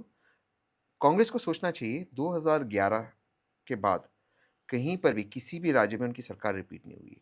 कर्नाटका में रिपीट हुई थी, बट वो खुद पे नहीं, जेडीएस के साथ। ट्रू। और देवेगौड़ा जी को मुख्यमंत्री, सॉरी देवेगौड़ा जी, कुमारस्वामी जी को मुख्यमंत्री बना, फिर वो बीजेपी के साथ चले गए। तो कहीं पर भी 2011 के बाद कांग्रेस की सरकार रिपीट नहीं। कांग्रेस को सोचना चाहिए। दूसरी चीज क्यों नहीं हो रही है, क्योंकि आपने इंडिया अलायंस की बात की, वो ठीक था इंडिया अलायंस, लेकिन आपको पॉलिसीज में बातचीत करनी होगी। फॉर एग्जांपल, सबसे बड़ी परेशानी आज मिडिल क्लास के लिए है टैक्स टेररिज्म। इस देश के अंदर, इस देश में टैक्स टेररिज्म और जीएसटी का एक्सटॉर्शन चल रहा है। ये बिजनेसमैन से और मिडिल क्लास के लिए बहुत परेशानी। आप इतना टैक्स इस देश में भरते हो, लेकिन आपको इंफ्रास्ट्रक्चर ढंग का नहीं मिलता, आपको अस्पताल ढंग के नहीं मिलते, आपको स्कूल Very ढंग के true. नहीं मिलते। ये सारी दिक्कतें हैं। ट्रू। आप क्या मॉडल दे सकते हो लोगों को जिसके कारण ये समाधान हो? आप जानते हो, सबसे हाई सिटीजनशिप पिछले 10 साल में भारतीय ने छोड़े भारत के इतिहास में। क्यों छोड़ रहे? एक नागरिकता छोड़ना बहुत बड़ी बात होती है। और ये हाई नेटवर्क इंडिविजुअल्स की मैं बात कर रहा हूँ। सबसे ज्यादा हाई नेटवर्क इंडिविजुअल्स लंदन के बाहर, और लंदन में वो टैक्स की वजह से भारत से गए बाहर। क्यों? सबसे ज्यादा विड्रॉल रिसेंटली FIIs ने किया है स्टॉक मार्केट से बिल्कुल भारत के। किया है। क्यों किया है? 10 लाख करोड़ करीबन। क्योंकि आप टैक्स टेररिज्म कर रहे हैं, डबल टैक्सेशन है, लगातार है। तो आप क्या मॉडल दे सकते हो? आप लोगों के सामने वो मॉडल ले जाइए, आप लोगों को बताइए कि, और लोगों को आप आकर्षित कीजिए आपकी ओर कि भाई हम आएंगे सरकार में तो हम टैक्स को रैशनलाइज करेंगे, इतना ही टैक्स लेगा, हम जीएसटी में ये रैशनलाइजेशन लाएंगे। जैसा मेरा प्रपोजल है कि जीएसटी के 2 ही स्लैब होना चाहिए, रोटी कपड़ा मकान 5%, बाकी सब 18%, और जो 0% वाले इसेंशियल गुड्स है, एग्जाम्पल सैनिटरी नैपकिन, तो सैनिटरी नैपकिन बनाने के लिए जो सामग्री है वो उस पर 0% होना चाहिए, जो मटेरियल जो खरीदते हैं मैन्युफैक्चर। बाकी 5 और 18% रोटी कपड़ा मकान। आप कैवियर खाओ या आप भिंडी खाओ, 5% रोटी कपड़ा मकान, 18% बाकी सब। खत्म हो गया। सिंपल करो एक चीज को। आप इनकम टैक्स के स्लैब को 2 एक करो, 10%, 15%, सिंपल करो। आप उसको कॉर्पोरेट टैक्स के लेवल पे ले आओ। आप लॉन्ग टर्म कैपिटल गेन, मैंने टैक्स भरा, उसके बाद मैंने रिस्क लिया स्टॉक मार्केट में, मैंने 5 साल स्टॉक मार्केट में मेरा पैसा रखा, उसके बाद आप में से लॉन्ग टर्म कैपिटल गेन लगे, नुकसान हो गया तो अच्छा। गोल्ड बॉन्ड्स आपने लाया, सॉवरेन गोल्ड बॉन्ड, मैंने बहुत इसके बारे में ट्वीट किया। आपने कहा ये टैक्स फ्री होगा, फिर आपने टफ टर्म्स और कंडीशंस नहीं है। अब जिन्होंने सेकेंडरी मार्केट से खरीदा आप उन पे टैक्स लगा रहे हो। तो ये country can not renegade on its promises. ये ऐसे थोड़ी हो सकता। फिर आपके कॉन्फिडेंस कैसे होगा इन्वेस्टर्स को, इंटरनेशनल इन्वेस्टर। आज आप देखिए ये 10 लाख करोड़ विड्रॉ हुआ है भारत में, क्योंकि भारत का स्टॉक मार्केट कम रिटर्न दे रहा, 60, 7.5%, 8%। ठीक है, फिर आपका रुपी डिप्रिशिएट हो रहा डॉलर के मुकाबले, फिर आप उस पर लॉन्ग टर्म कैपिटल गेन या शॉर्ट टर्म कैपिटल गेन ले रहे, तो उसके पास अगर 5% बचेगा तो यूएस बॉन्ड्स उसको 6.5% दे रहा है, और स्टेबिलिटी है। क्यों वो आपके पास आएगा? तो ये कॉमन सेंस की बात है, बट ये बाबू सोचेगा नहीं। तो आपको ये रिफॉर्म्स करने होंगे। जिस दिन मैं सरकार में आया राशिद भाई, पहला आदेश 50% बाबू कट। जितने बाबू नेता हो गए उनके बच्चे सरकारी स्कूल में जाएंगे और सरकारी अस्पताल में इलाज होगा। आप देश को चला रहे हो, मैं चला रहा हूं, वहां पे आपके बच्चे जाएंगे और कहीं नहीं जाएंगे। बाबू के बच्चे जाएंगे प्राइवेट स्कूल में, लाख लाख रुपया फीस महीने का, साल का नहीं। क्यों भाई? कहां से पैसे आ रहे? आज आप यूएस में देखिए, मैं डेटा के साथ कह रहा हूं, अधिकतर जो बच्चे विदेश में पढ़ रहे यूएस में यूनिवर्सिटीज में, जबकि यूएस की यूनिवर्सिटीज महंगी होती है, सालाना 50-60 लाख रुपया होता है खर्चा, along with boarding, host, lodging, everything. बाबू और नेता कहां से आ रहा है ये पैसा? आप साधारण से आप नोएडा और गुरुग्राम के साधारण लोकल कॉर्पोरेटर्स को देख लीजिए, नगर सेवक को, सब फॉर्च्यूनर में घूम रहे, रेंज रोवर में घूम रहे, उनके बच्चे का इंस्टाग्राम पे जाइए, प्राइवेट जहाज में घूम रहे। कैसे आगे पैसा कहां से आ रहा साहब? ये इंफ्रास्ट्रक्चर का पैसा आ रहा है, जो आप टैक्स भर रहे हो, आपको रास्ता नहीं मिल रहा, वही रास्ता बनाते फिर खोदते फिर बनाते फिर खोदते और उनको कमीशन जा रहा है।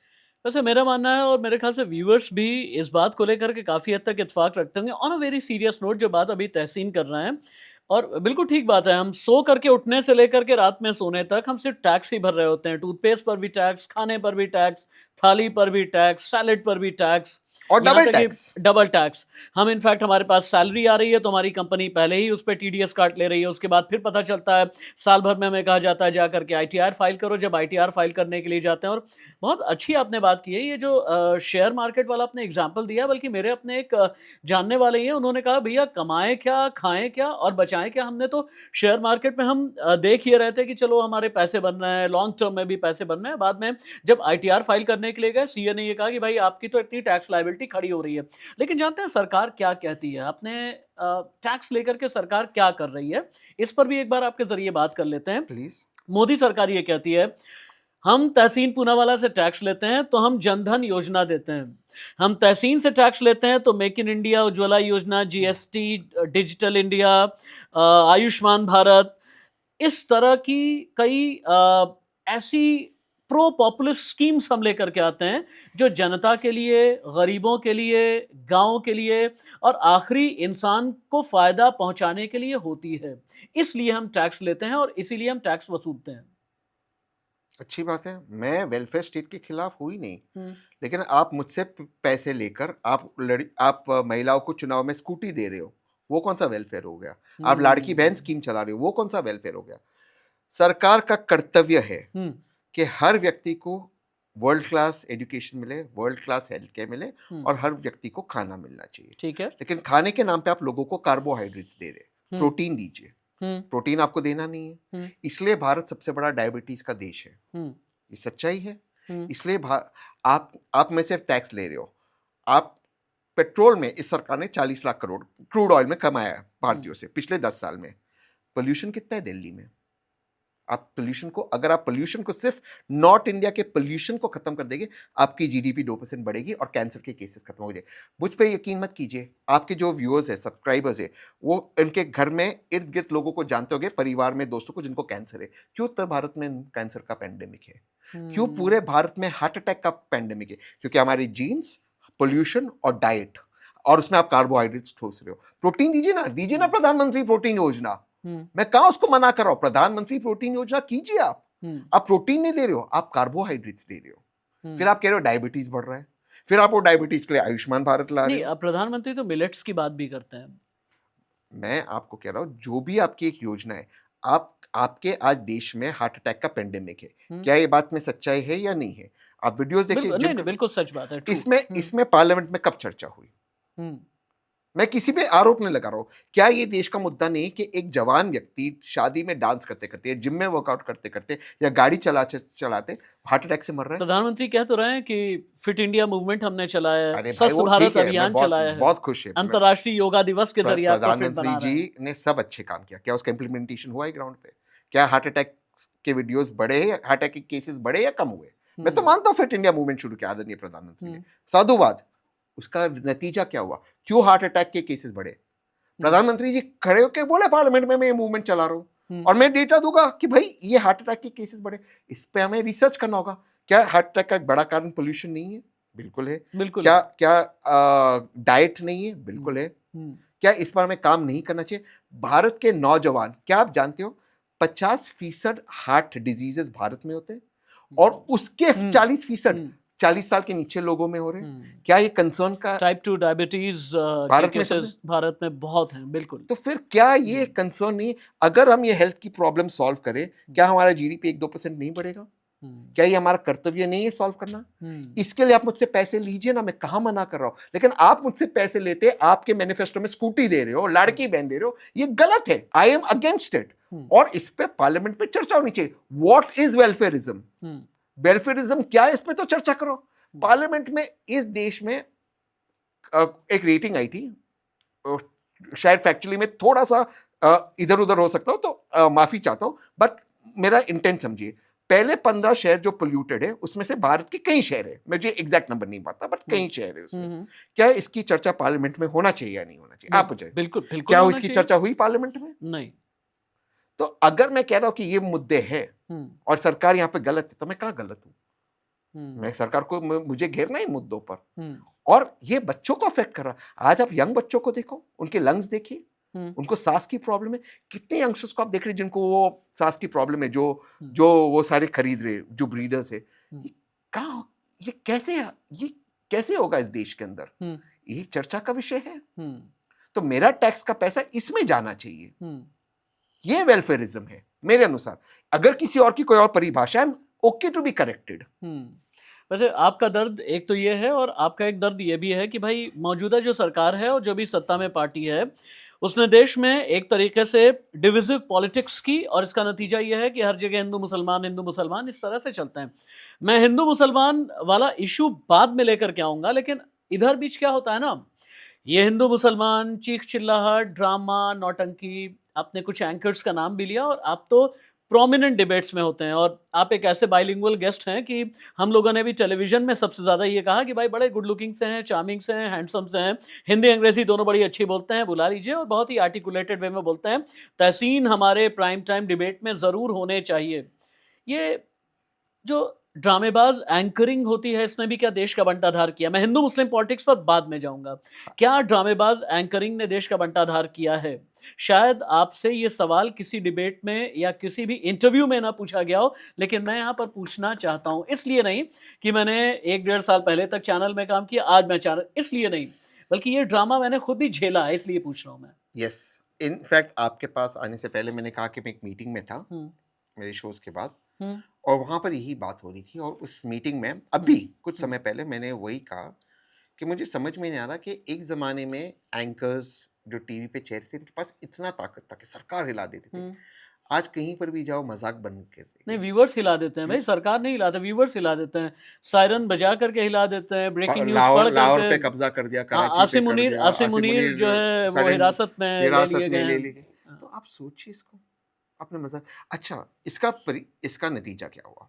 आपको रेटिंग मिल गई उस आधे घंटे के लिए, ठीक है। एक्चुअली हम उसी मुद्दे पे जाते जो आपने, ऑपरेशन सिंधु में भारत ने फिनोमिनल किया। मतलब ऐसा ऑपरेशन भारत के दुनिया के इतिहास में नहीं हुआ है। हर अपना ऑब्जेक्टिव हमने अचीव किया, लेकिन ऐसा परसेप्शन बना के भारत पीछे हट गया। इसकी जिम्मेदारी ये एंकर्स है। हम अभी 20 मिनट में हम कराची लेने जा रहे हैं, क्या मतलब? तो आंटी ने बड़ी खूबसूरत सी बात की है, कई इंटरव्यूज मैंने आपके देखे, और जिसमें शायद आंटी ने, यानी आपकी माँ ने कहा कि भाई सिंदूर तो एक ऐसी चीज़ है जिसे सिर्फ इवेंट मैनेजमेंट के तौर पे ना देखें। सिंदूर तो भाई भी सिंदूर की रक्षा करता है, पिता भी सिंदूर की मम्मी ने रक्षा कहा करता है। ये जब बड़ी प्यारी बात थी वो, बहुत ही खूबसूरत बात थी वो। ये हुआ जब पंजाब के आदरणीय मुख्यमंत्री जी ने सिंदूर का मजाक उड़ाया, ऑपरेशन सिंदूर का, और कहा कि 1 नेशन 1 सिंदूर, आदरणीय प्रधानमंत्री के बारे में। और मेरी मॉम ऑब्वियसली बहुत समझदार है और पॉलिटिकल माइंड है, क्योंकि बचपन से वो पढ़ती आ रही है पॉलिटिक्स और दिख के आ रही है, और अब दोनों भाई, तो उसको टीवी का शौक भी है, मतलब ये देखना। तो मुझे याद है, मैं उनके घर पे गया था, संडे का दिन था, ये मई की बात है क्योंकि सिंदूर खत्म होता है, ये माननीय मुख्यमंत्री जी ने कहा था। और मम्मी ने कही कि ये मुख्यमंत्री ने ऐसी बात क्यों की पंजाब के कि सिंदूर। तो मैंने 1 नेशन 1 सिंदूर, ये तो अपमान हो गया। मैंने कहा पॉलिटिक्स है, वो स्मार्ट कमेंट कर रहे थे। तो मेरी मॉम ने वो बात की, बहुत गहरी बात थी। उन्होंने कहा कि यार सिंदूर की रक्षा तो भाई भी करेगा, ससुर भी करेगा, बाप भी करेगा, तो अगर प्रधानमंत्री ने कहा तो उस नजर से क्यों नहीं देखे, इस नजर से क्यों देखे? हालांकि मेरी माँ कांग्रेस वोटर है, चाहे शहजाद बीजेपी में हो, मेरी माँ कांग्रेस वोटर है, जिंदगी और कांग्रेस को ही वोट किया है। तो बट उसको भी वो फीलिंग आया, और तब मुझे वो एहसास हुआ कि हाउ आउट ऑफ टच वो विपक्ष के मुख्यमंत्री थे जो उन्होंने ऐसी बात की, इतनी हल्की। पाकिस्तानी आतंकवादी 200 किलोमीटर भारत में आकर धर्म देखकर, नाम देखकर, आईडी देखकर, पैंट खोलकर भारतीयों को मारा, कलमा पढ़ाकर मारा जिनको कलमा नहीं आया, और आप उस सिंदूर का मजाक उड़ा रहे हो। ये हमारा कर्तव्य था कि हम बदला ले। तो जब वो बात मेरी मॉम ने कही तब मुझे समझ में आया कि एक कॉमन इंडियन किस हद तक सोचता है।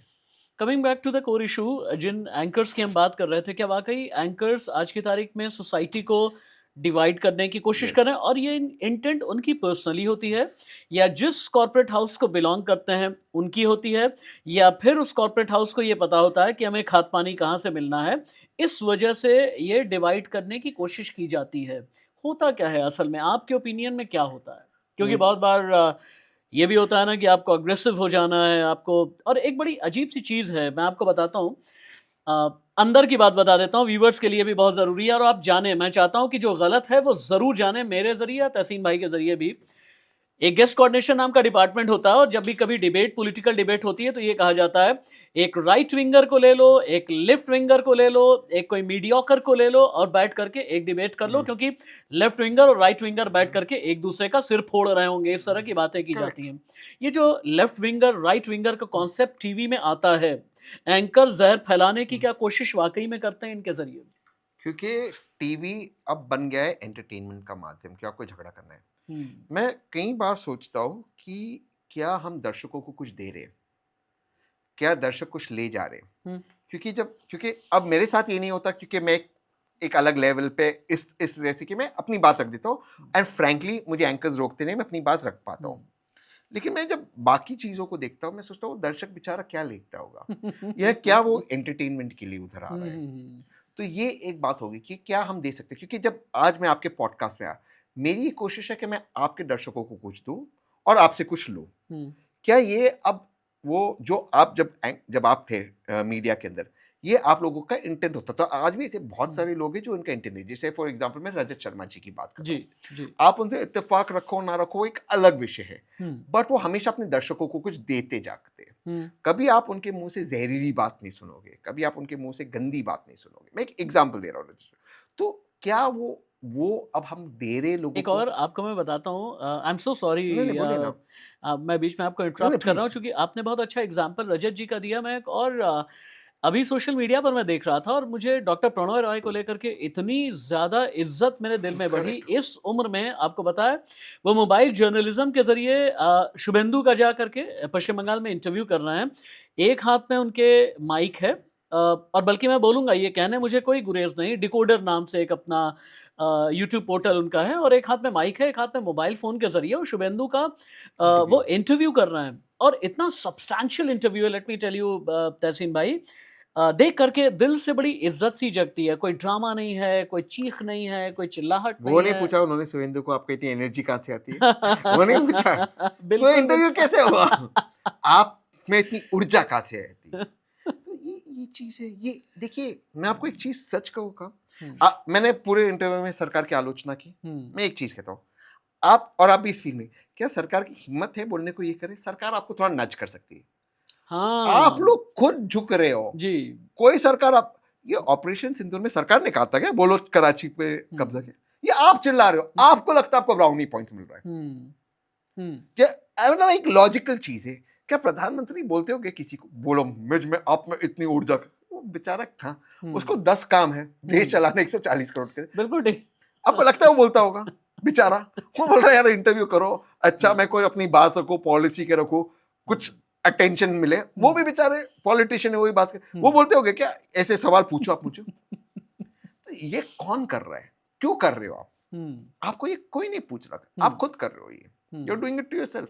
ये आप कर रहे हो, हुँ, सरकार आपको नहीं कह रही है। हुँ, मुझे एटलीस्ट मुझे जहां तक फीलिंग है, हुँ, और जहां तक मैं जिन एंकरों के साथ, जो भी एंकर है, हुँ, चाहे जो भी उनका परसेप्शन हो हुँ, कि सरकार की तरफ झुकते हैं या विपक्ष की तरफ, मुझे आज तक, मैं जेन्युइनली कह रहा हूं, हुँ, किसी ने नहीं कहा कि आपको ये लाइन लेनी है या आपको ये करना है।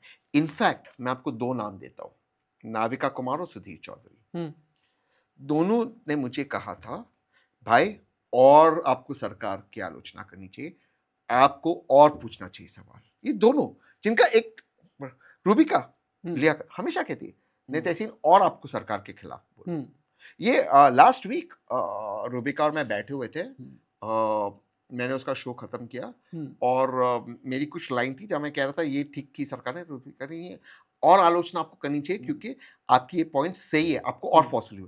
तो कोई एंकर नहीं कहता आपको, एटलीस्ट मुझे कोई नहीं कहता। तो आप खुद ही खुद गैस भी खुद कर रहे हैं और जो लोग कर रहे हो खुद सरकार के दबाव में कर सरकार को इम्प्रेस करने के, मुझे नहीं लगता कोई करता है। मुझे क्यों नहीं हुआ ये एक्सपीरियंस, मैं आपको ऑनेस्टली कहता हूँ, आज तक किसी गेस्ट कोऑर्डिनेटर ने मुझे नहीं पूछा भाई आप ये लाइन लो। हाँ, ये पूछना आपका इसमें व्यू क्या होगा, व्यू क्या है, व्यू पॉइंट तो पूछा ही जाता है, वो तो इसलिए obvious क्योंकि है, हाँ। अगर 2 या 3 लोग एक ही व्यू पॉइंट के तो कैसे, वो बात ठीक है, बट किसी ने मुझे आज तक नहीं पूछा है। और मैं दिन में माशाल्लाह 3-4 शो करता हूँ, किसी ने नहीं पूछा। मुसलमानों की बात कर रहा था अभी थोड़ी देर पहले, क्या देश में मुसलमान सेफ हैं? क्योंकि सरकार ये कहती है सबका साथ, सबका विकास, सबका विश्वास, इस तरह का नैरेटिव सरकार का होता है। ऑपोजिशन ये कहता है कि मुसलमान खतरे में हैं। कुछ मौलाना हैं टीवी डिबेट में जो आकर के ये कहते हैं कि मुसलमान खतरे में हैं। हालांकि मेरा मानना और आपका मानना भी कभी ये हो ही नहीं सकता कि इस्लाम चंद लोगों की वजह से या किसी इंस्टेंस की वजह से, किसी इवेंट की वजह से खतरे में आ जाए। ये जो छोटे छोटे इवेंट के जरिए या फिर रेफरेंसेस के जरिए ये बताने की कोशिश की जाती है कि मोदी सरकार मुसलमानों के साथ में नहीं है, क्या मुसलमान सेफ है? मैं बिल्कुल ब्लंट सवाल कर रहा हूं, आपके नज़र में, आपके नज़रिए में भारत में मुसलमान सेफ है? इसका जवाब मैं आपको डेटा के साथ देता हूं।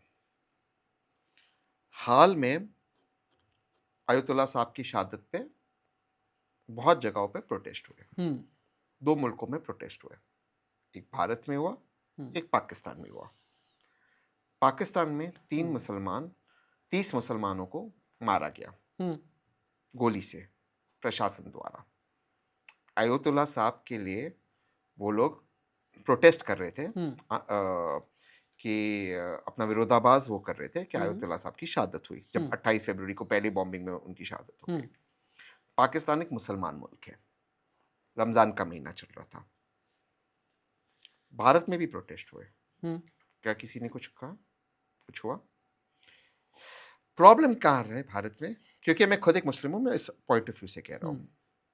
मैं ये नहीं कह रहा बीजेपी पोलराइज नहीं करती, बिल्कुल बीजेपी पोलराइज करती है। बीजेपी का पोलराइजेशन पे उनकी दुकान चलती है, no if no but polarisation one way street, अगर आप वन वे स्ट्रीट करोगे तो नहीं चलेगा। जब 2 वे स्ट्रीट होगा तो पोलराइजेशन काम करता है। करेक्ट। ये जो बड़े भाई का कुर्ता और छोटे भाई का पैजामा पहनते मौलाना टीवी पे बैठते, किसने उनको मौलाना बनाया? क्यों मेरे धर्म के बारे में बात क्या है? बड़े भाई का कुर्ता, छोटे भाई का पैजामा पहनते बैठते टीवी के ऊपर, ये मौलाना, किसने इनको मौलाना बनाया? इनमें से कितने क्योंकि मौलाना बनने के लिए भी क्वालिफिकेशन होती है। शायद वो ये मानते हैं कि एडी के ऊपर अगर पैजामा रहा तो सुन्नत है। मुझे वो नहीं पता। अच्छा, मुझे भी नहीं पता। लेकिन मौलाना बनने के लिए एक क्वालिफिकेशन होती है, ये आप भी जानते हो। कितने इनमें से क्वालिफाइड है? कितने ने इनमें से पाक कुरानी शरीफ एक्चुअली पढ़ी है? ट्रू। एक ट्रैवल एजेंट है, मौलाना बनकर बैठता है। कहां से आ गए ये? और वो क्यों मेरे बारे में? आप मौलाना हो, आप धर्म के बारे में मस्जिद में बताओ या जो भी आपका, जहाँ पे आपको बता रहे, आप पॉलिटिक्स के बारे में क्यों बता रहे मुझे? आपका क्या अधिकार है बताना? कौन है आप? क्यों बता रहे आप? क्या लेना देना है आपका? अच्छा, ये जितने भी मौलाना है, एक वो आजकल उत्तर प्रदेश में नया मौलाना पैदा हुआ है जो बीजेपी का फेवरेट है, जब देखो ध्रुवीकरण करता है, उसकी वजह से कुछ फायरिंग हुई, कुछ मुसलमान बच्चे उस फायरिंग में मर गए। उसके परिवार के लोग नहीं थे उस प्रोटेस्ट में, क्यों? कौम के लिए उसके परिवार के लोग क्यों नहीं आए? देखिए, ये मौलानाओं से हमें बचना है। ये लोग ध्रुवीकरण कर रहे हैं, मेरा ये मानना है इनका कोई एजेंडा है। क्यों ये बात करें मेरे कौम के लिए? इनको किसने अधिकार दिया? मेरे और मेरे अल्लाह के बीच में मुझे किसी की जरूरत नहीं है, मेरे और मेरे रसूल के बीच में मुझे किसी की जरूरत नहीं है। ये कहां से आ गए? किसने? अल्लाह ताला ने कहा कि भाई ये मौलाना की बात सुनो, मैं अपने अल्लाह के साथ बात कर लूंगा। आप कौन आते भाई? और आप पॉलिटिक्स में क्यों आ रहे? आप सियासत में आके क्यों बोल रहे? बैठिए ना आप घर पे। और अब प्रोग्रेसिव स्टेप्स लेना होगा, जहां पर रिफॉर्म्स की जरूरत है करना होगा। आपको लगता है कि मोदी सरकार मुसलमानों को लेकर के प्रोग्रेसिव स्टेप्स ले रही है? मैं कुछ रेफरेंसेस के साथ में बताता हूं आपको। माइनॉरिटीज़ के लिए मोदी सरकार ने उनके रोज़गार के लिए, नौकरी के लिए और आर्थिक सशक्तिकरण के लिए कई योजनाएँ शुरू की। प्रधानमंत्री विरासत का जो संवर्धन प्रोग्राम है, सीखो, कमाओ, नई मंज़िल, नई रोशनी, हमारी धरोहर, कुछ पहले से हैं और कुछ को रीइन्कार्नेट करने की कोशिश की गई है। इसके अलावा बेगम हज़रत महल नेशनल ये जो छात्रवृत्ति योजना है, इसके ज़रिए भी बहुत ज़्यादा कुछ करने की कोशिश की जा रही है। फिर मोदी सरकार जो है, जो सामाजिक आर्थिक विषमताएँ हैं, उन्हें दूर करने के लिए मुसलमानों के लिए बहुत कुछ कर रहे हैं। जैसे इंटेंट इंटेंट ठीक है। जैसे तो हेट कहा स्पीच यह जा रहा है जन विकास कार्यक्रम पीएमजेवीके लागू किया गया है। 32 राज्यों और केंद्र शासित प्रदेशों के 308 जिलों के 1300 अलग-अलग एरिया को कवर किया जा रहा है। अल्पसंख्यकों की, खासतौर से मुसलमानों की जो घनी आबादी वाले 321 शहर हैं, उन्हें आइडेंटिफ़ाई किया गया है। जो ज़िला मुख्यालय हैं, उन्हें आइडेंटिफ़ाई किया जा रहा है ताकि जो लोग मेनस्ट्रीम के साथ में नहीं जुड़े हैं, उन्हें मेनस्ट्रीम के साथ में जोड़ा जाना चाहिए। ये तो अच्छा काम है, ये तो संवैधानिक काम है, ये तो हुँ, करना चाहिए, बट उसी के साथ हेट स्पीच बंद होना चाहिए, बिल्कुल बंद होना चाहिए। हुँ। आप एक कौम को विलिफाई नहीं कर सकते। एक और जमात आजकल आ गई, सॉरी अपनी बात आगे बढ़ाइएगा। एक और जमात है, बल्कि मैंने 1-2 का इंटरव्यू भी किया। वो जमात है एक्स मुस्लिम। इस जमात को कैसे देखते हैं आप? कहते हैं कि भाई हम मुसलमान थे, हमें दीन के बारे में पता है, कुरान शरीफ के बारे में पता है, हमें हदीस के बारे में पता है और हमें ये पता है कि धर्म क्या कहता है, इस्लाम का कोर एलिमेंट क्या है और हम तो एक्स मुस्लिम हैं। अच्छी बात है, सबका अधिकार है, देश का आईन आपको अधिकार देता है, आपको किसी भी धर्म को फॉलो करना, नहीं फॉलो करना वो आपका अधिकार है। मुझे उन पे कमेंट नहीं करना है। हुँ, मेरा मेरा सिस्टम से लड़ाई है। अगर कोई किसी धर्म को छोड़ता है, किसी कौम को छोड़ता है, वो उनका मामला है और वो हुँ, उनका अधिकार है, हुँ, और कोई रिफॉर्म्स आता है उनका अधिकार है। मैं ये चाहता हूँ कि सरकार हेट स्पीचेस पर काबू पाए और हुँ, हेट स्पीचेस बंद करे। हुँ, ये बंद होना चाहिए। हुँ, जिस तरह के हेट स्पीचेस हो रहे, उदाहरण के तौर पे आसाम में आदरणीय मुख्यमंत्री हुँ, हिमंता बिस्वा शर्मा जी ने कहा, हुँ, अगर एक मियाँ आपको रिक्शा में लेके जाता और हुँ, क्योंकि और 5 रुपया तो 4 रुपया देना, जो भी उनका था, 20 हुँ, रुपया तो 10, मैंने नहीं पता एग्जैक्ट जो कोट हुँ। था, ये गलत है। लेकिन वहाँ एक सेक्शन है मियाँ मुसलमान। गलत है। आप किसी भी इंसान के बारे में ऐसे, वो इंसान है ना, हुँ, आपको नहीं पसंद है, आप अगर आप मानते हैं कि वो भारतीय नहीं है, जो भी हुँ, है, हुँ, प्रोसेस की तरफ अगर वो घुसपैठ है, आप उनको निकालिए। हुँ, लेकिन किसी भी इंसान की, चाहे वो हिंदू हो, मुसलमान हो, क्रिश्चियन हो, नास्तिक हो, आप एक ग्रुप के बारे में ऐसे कैसे आप उनके बारे में बोल सकते हैं? ये गलत है। जो गलत है उसको गलत बोलना होगा। अगर वो अगर वो वहाँ पर बिलॉन्ग नहीं करते, तो भाई 10 साल से आप हुकूमत में, हुँ, 11 साल से आपकी हुकूमत है केंद्र में, आप कीजिए ना। हुँ, गौरव गोगोई पाकिस्तानी एजेंट हुँ। है, ये तो भाई इसको अरेस्ट कीजिए। उसकी बीवी पवन क्रिश्चियन है। पवन खेड़ा ने भी तो कहा कि यार हिमंता की अबे पत्नी के पास में 3 पासपोर्ट हैं, मुझे जिनमें उस से 2 मुस्लिम मुल्कों के पासपोर्ट हैं। मुझे उसमें नहीं जानना है, पवन ने क्या बोला, क्या नहीं बोला और उसमें क्या है, वो मामला सब जुडिस है। मेरा ये कहना है, जो मामले के बारे में मैं जानता हूँ, आदरणीय मुख्यमंत्री ने कहा कि गौरव गोगोई की पत्नी क्रिश्चियन है, उससे क्या फ़र्क पड़ता है? हुँ, उसकी पत्नी क्रिश्चियन हो, मुस्लिम हो, हिंदू हो, हुँ, क्या फ़र्क पड़ता है? हुँ, कोई फ़र्क पड़ता है? गौरव गोगोई पाकिस्तान का एजेंट है, वो पाकिस्तान के लिए काम करता है तो उसको अरेस्ट करें। अजीत दोवल जी क्यों अरेस्ट नहीं कर रहे? हुँ, कीजिए उसको अरेस्ट। हुँ, पार्लियामेंट में अमित शाह जी के बाजू में ही बैठता है ना, हुँ, अमित शाह जी को नहीं पता? तो ये जो चीज़ है, ये नहीं होनी चाहिए। हुँ, और जो आपने ज़िक्र किया, मुझे लगता है कि अब आसाम का अगर आप उदाहरण देख लो, क्योंकि मैं ये धर्म से आगे मैं जा रहा हूँ, पॉलिटिक्स इतनी पर्सनल हो चुकी है कि एक दूसरे के परिवार को आप टारगेट कर रहे हो। हुँ, हुँ, हिमंता जी, गौरव के परिवार को, हिमंता जी के परिवार को टारगेट किया जाए, क्या है ये? हुँ, क्या ये हमारी पॉलिटिक्स है? क्या ये पॉलिटिक्स है हमारी?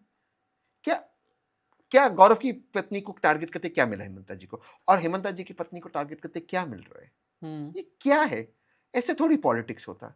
हुँ, हम एक देश है, हमारी विचारधारा अलग हो सकती है, लेकिन मंजिल तो एक है कि देश प्रगति करे। हुँ, ये क्या बकवास है? और हुँ, हम परिवार को ला रहे, बच्चों को ला रहे, क्या ये शोभा देता है? क्या ये भारत, इसलिए भारत एक लोकतांत्रिक मुल्क है कि हम इस तरह की राजनीति करें?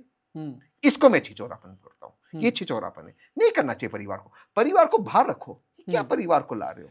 हाँ, अगर उनका परिवार पॉलिटिक्स में है, हुँ, तो बिल्कुल आपका पॉलिटिकल सवाल बनता है। हुँ, 100% बनता है। हुँ, गांधी परिवार टारगेट होता है कि पूरा परिवार है। हुँ, होना चाहिए क्योंकि पूरा परिवार है। हुँ, लेकिन अगर कोई नहीं है पॉलिटिक्स में, आप उनको कैसे टारगेट कर सकते हो? हुँ, तो गलत चीज़ है ना। हुँ।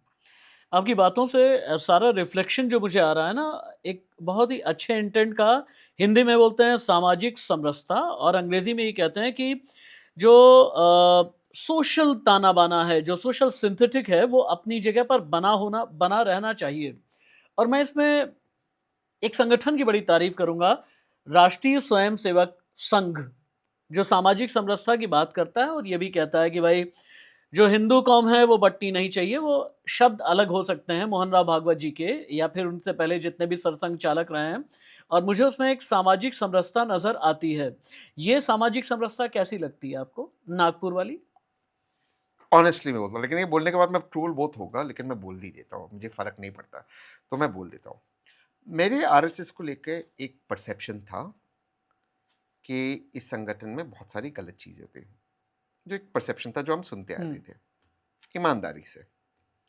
लेकिन जब मैंने मोहन भागवत जी के 2 प्रेस कॉन्फ्रेंस देखे, एक जो विज्ञान भवन में उन्होंने किया और एक जो आरएसएस के 100 साल पूरे होने पर किया उन्होंने, 2 चीज मुझे बहुत अच्छी लगी।